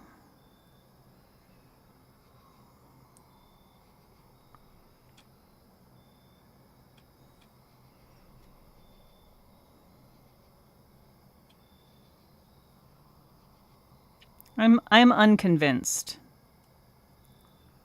I don't know if I want to add more though, because I feel like adding more is not actually going to help. I dinged this one as well. Holy heck. I think it needs some overlap.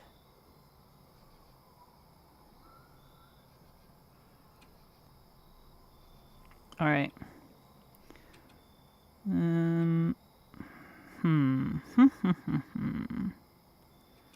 Like, ack. I'm not sure how to overlap it so that it kind of works. Like maybe like this. I'm just a little concerned that it's just going to look like weird shapes. I feel like it just looks like weird shapes.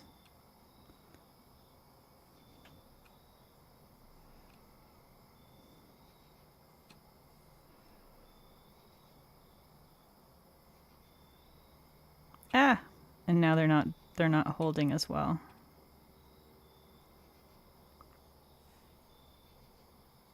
Draw the stems and then add a bit more. I could draw some stems. Painting some stems might help.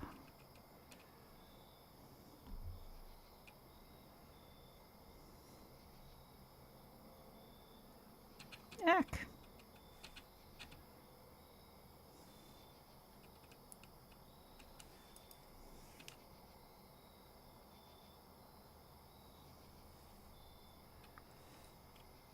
I don't know, y'all. I don't know. I have doubts. I have doubts. You think once I add stems, it'll be fine? All right. We're going to trust the process here. I'm going to stop here, add some stems, and then we'll see where we are. Maybe like continue up like a light vein in the center of each one from the stem.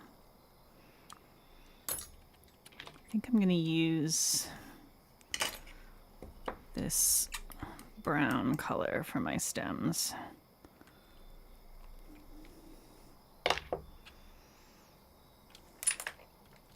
I'm not sure I'm fully on board with the process yet, but I'm trying to be.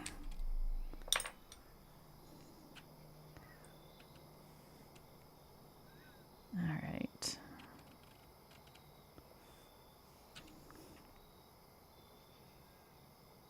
Okay, that did help. That did help. That did help.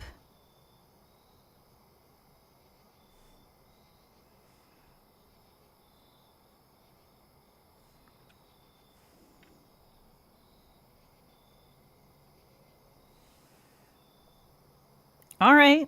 Okay. Okay. I think we're doing it. I think we're doing it.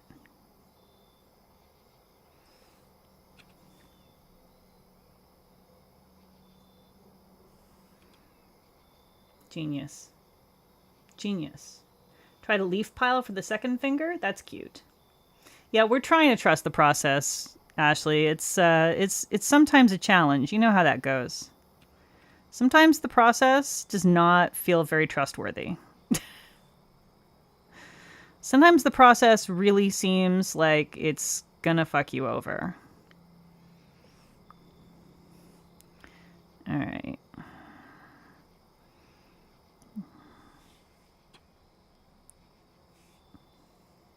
The stems worked. The stems totally worked. I should have had faith. I should not have doubted. You were right. You were right and I was wrong. All right. So, could do a leaf pile. Leaf pile will get pretty... I'm just worried about overlap. If there's so much overlap that it's going to be... It would be cute, though. I just don't want it to get too thick. I think I just need to be careful about how thick it gets. Also, there's a little bit of a... I'm definitely going to have something up here because I definitely smudged this a little bit. Let me just go ahead and add another coat. I know I've already done 2 coats on this hand, but I just want to try and even that out just a little bit.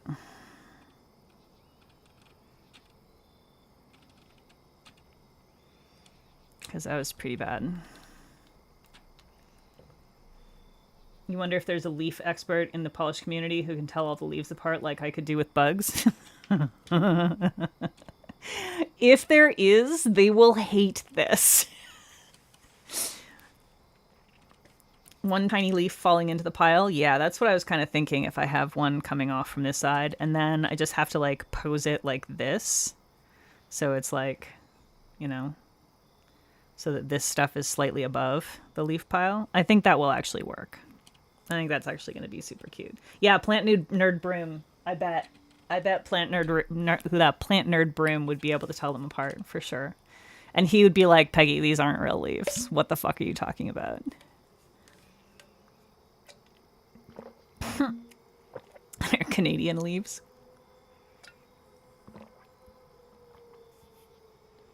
He is into houseplants, yes. But I feel like people who get really into houseplants to that extent are also going to be pretty familiar with most of the plants out in the world around them. At least the trees, right? Like, I feel like that's a thing. I could be wrong.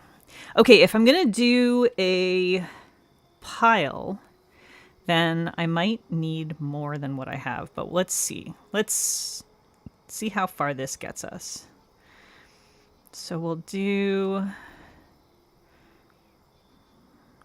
Definitely going to want to use these big hearts for parts of the pile, for sure. Because they will help us use a lot of space.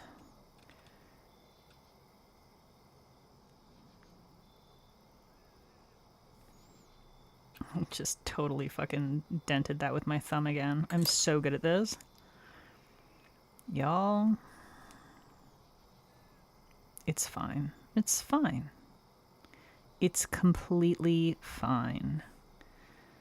We just don't tell anyone, and then it's fine. Jammy Dodgers! Jammy Dodgers, I heard you snorfling and snuffling there. What's going on?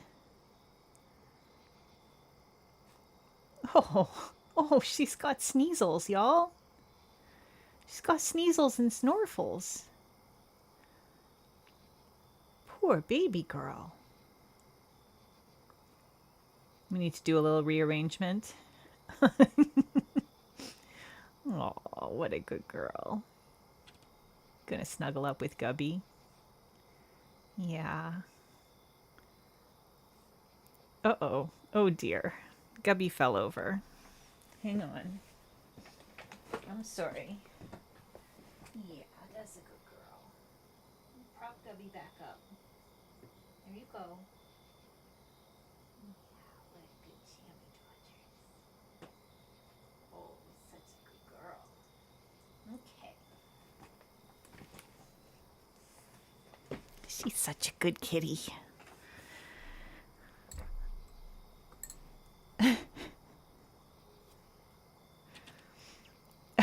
Her ears are almost non-existent. That's a feature, Ray. It's a feature. Okay, let's see. Trying to decide how I want to sort all these out.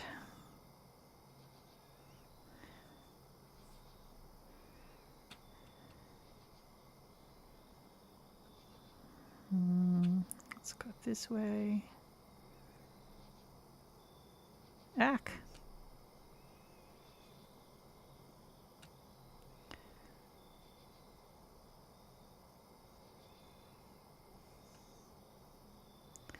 Okay.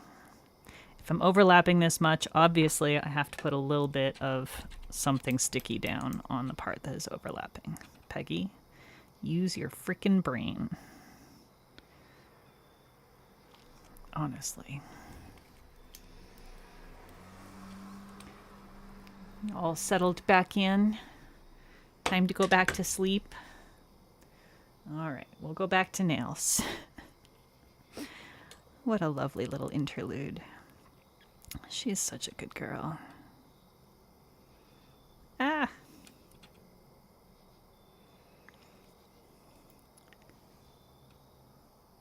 feel like that needs to be tilted a little bit more. Ah! Ah! I'm panicking. Don't panic. It's fine. It's okay.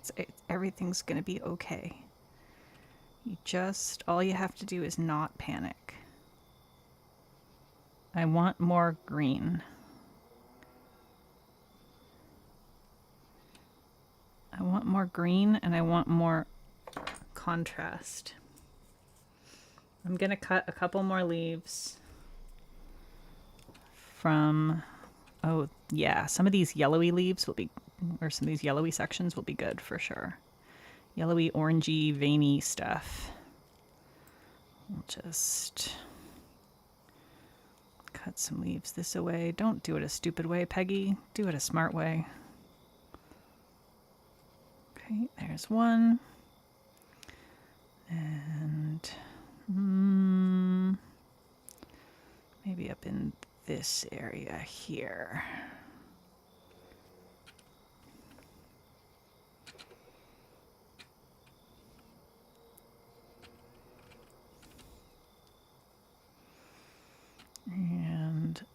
nice yellowy sort of area. Okay. I think this will help. I think this will help. Get some more contrast in here. It will be required, Peggy, once again. Once again, please employ the 2 brain cells that you have at this stage of a stream.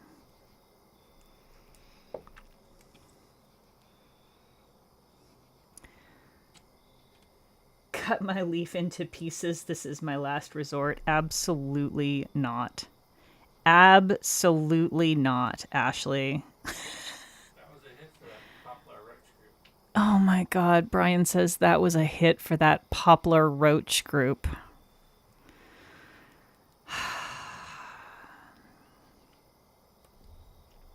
I just...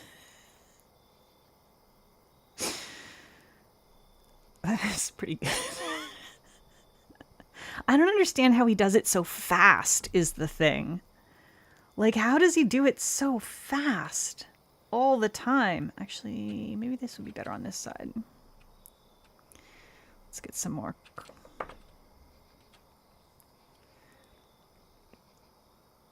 No, you definitely have more than half a brain cell happening right now, Ray. For sure.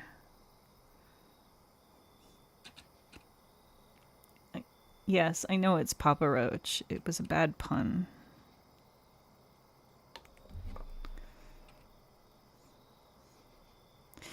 Okay. This guy here.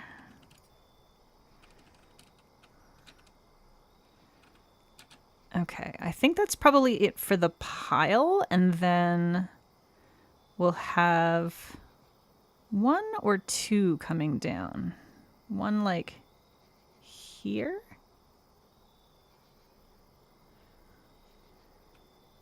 Is 1, do we want to just stay at 1? Or do I want like...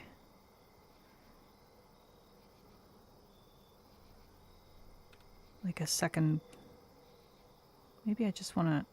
No, I don't. I don't. Peggy, don't do it. Just... You see this? Just clean that up a little bit. Alright, there we go. His brain is a filing cabinet for puns. The thing is that it's not even... So my dad is similar in a lot of ways. But the difference is that my dad has all of his like pre-configured, like they're already just sort of like loaded into a file somewhere. He thought of them and then he filed them away for later. And then he comes out, he finds his opportunity, comes out with it, and he's pretty quick with it. That's not how Brian operates.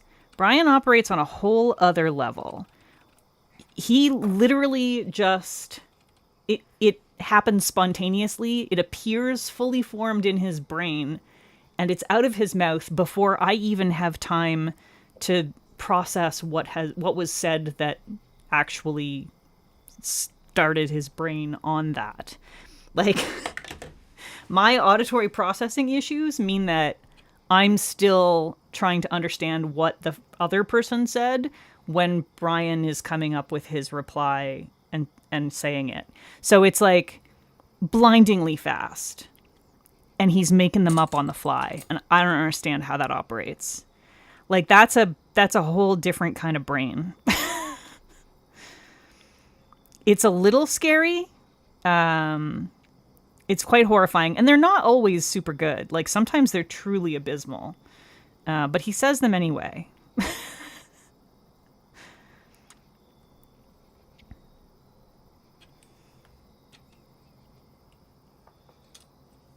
Yeah, he's a sleeper agent. A sleeper agent for puns.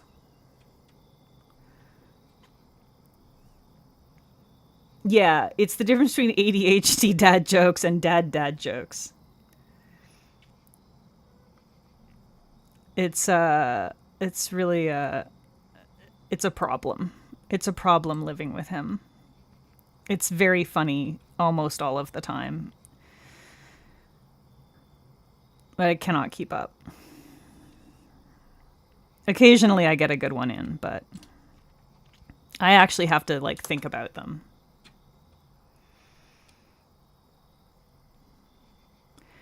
All right, y'all, I think this actually might have worked. Okay, let's get our stems on this one.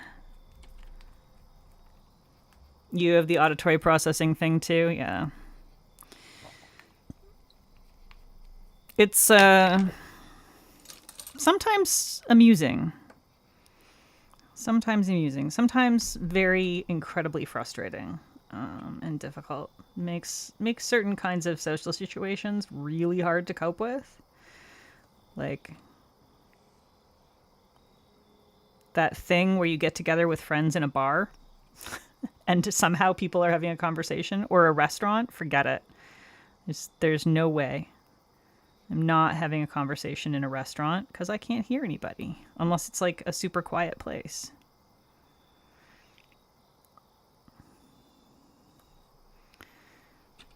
All right. Get some stems in some of these ones. I don't think I'm going to get too precious about all of them. We'll just get a few in there so you can kind of... There. I think that did it, y'all. 60% of the time, it's funny every time. Yeah. Bars are hell, Jules. Bars are absolute hell. I can't hear anything. The music is terrible. The drinks are bad. Boss says, I have no problem picking up puns and jokes, but I do have a problem thinking they're funny. Yeah. I'm pretty hard on Brian about his jokes. He has to actually surprise and delight me, or he will be receiving a fairly low score. You know, I'm not shy about telling him when he's not operating to standard. I have high expectations for his punning. Yeah, I don't understand how people socialize with loud music. I understand that not everybody has the auditory processing issues that I have, but it's hard for me to comprehend that it's that much of a difference, that for other people it's truly just fine that they can have conversations like that. I don't get it. Like, it's just... How? But how, though? How does that work? It doesn't seem possible. And yet they do it, so I assume that it must work, right? Or people wouldn't keep doing it. Unless they all really hate talking to other people, and so they go to those places so that they have an excuse not to talk to people while somehow socializing. I don't know. Maybe that's it. Maybe I've cracked it.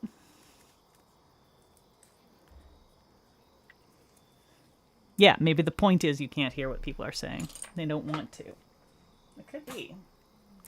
All right. Holy heck, this came out cute, y'all. I need top coat. Yeah, that might be it for real. May, you are the quietest, most tiny-voiced human being. I don't understand how you are so quiet and also work retail.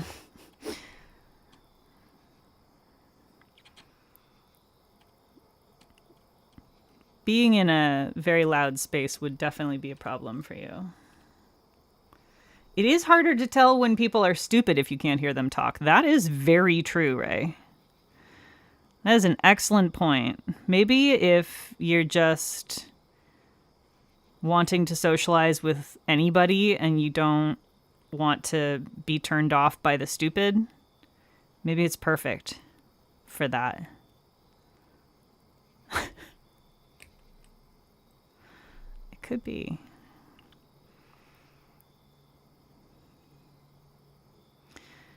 All right.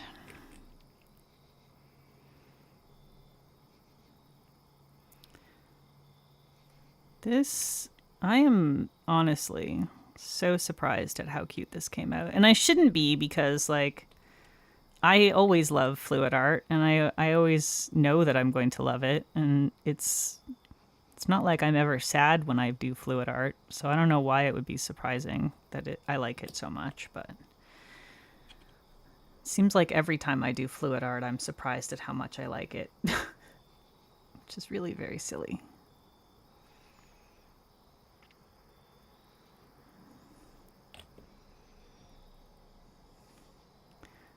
Have to take photos of both hands. You know how hard it is for me to take photos of my right hand?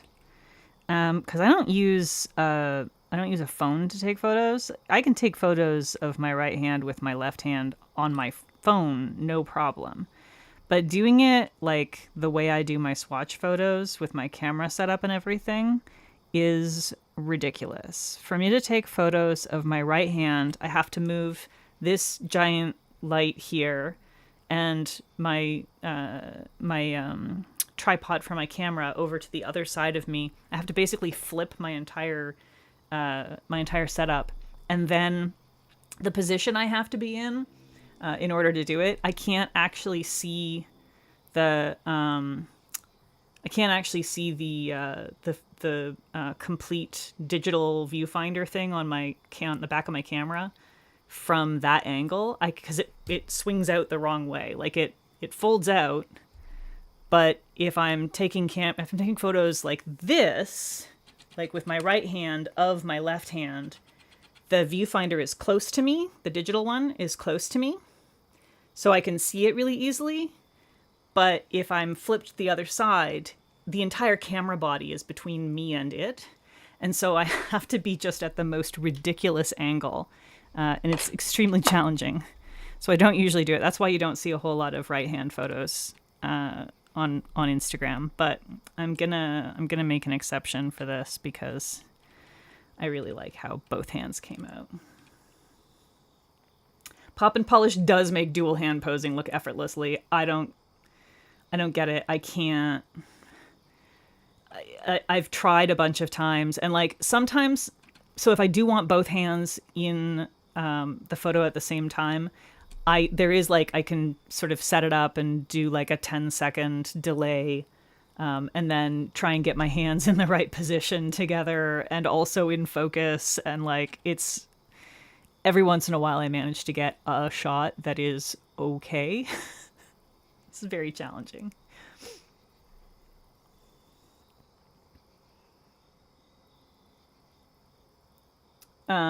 Yeah, if you don't know someone is talking to you, you won't hear them. I have the same thing, Ashley. Like, I've had people yell at me on the street before. Not yell at me, but like friends yelling to me, yelling my name on the street. And I just am 100% oblivious. I don't hear it at all if I'm not expecting it. If I know you're talking to me, then, I can focus enough to be able to make out what you're saying most of the time. The socializing is not the destination, just all the huh and what along the way. Amazing.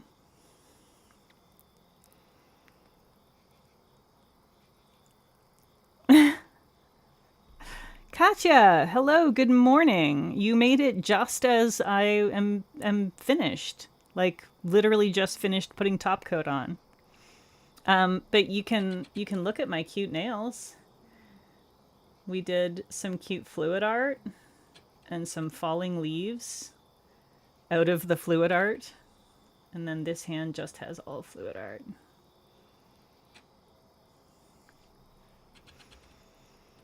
Yeah, there's a thing that Brian keeps learning again and again the hard way, is that if I haven't acknowledged that you've spoken to me, there's a very good chance that I have not heard that you've spoken to me, let alone what you have said. It's like I'll be sitting there and he'll be talking to me and I'm not registering at all that I am being spoken to. I might, there might be a part of my brain that kind of acknowledges that mouth sounds are happening, but like we also have cats. So I guess it just decides that he's probably talking to cats. I don't know. I don't know what my brain is doing. It's sure as shit not listening to him. And it's not. I'm not ignoring him. I'm not doing it on purpose. It's just the brain has not recognized that it's supposed to be paying attention to those sounds. Show up last minute and ask if you can help. That is the best way to avoid having any responsibilities. And I think you've done a perfect job. Fluid art is stressful to even think about. Katja, it is so not stressful, my friend. You need to actually make it to a live stream where I'm doing fluid art. Or, maybe I just need to have a special Euro o'clock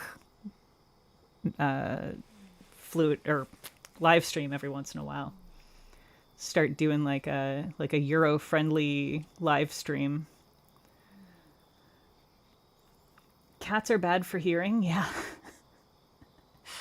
Yep. It's true. All right. Well, I'm gonna go take a photo of these things and then eat some food and then go hang out with my husband. And maybe try and hear him say something if he chooses to actually try to communicate with me. Probably not. You're terrible at fluid art. Well, you just need to do more of it. You just need to practice more. Yeah, I could totally do once a month, Katja. I should work that out. Well, we should chat about what would be a good chat with the various Euros on the servers and see who would want to show up and what would be a good time and day for y'all. See if I can do one just for you guys on the once every month or two or whatever. You need practice, boss. You just got to do it, my friend.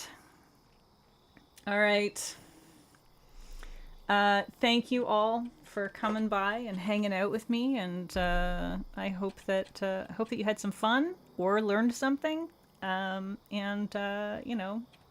forget to do the things with the liking and the subscribing and all of that and yada yada. And I don't know what I'm doing next week, so if you think you have an idea for what I should do next week, then you should write that in the comments or holler at me. All right.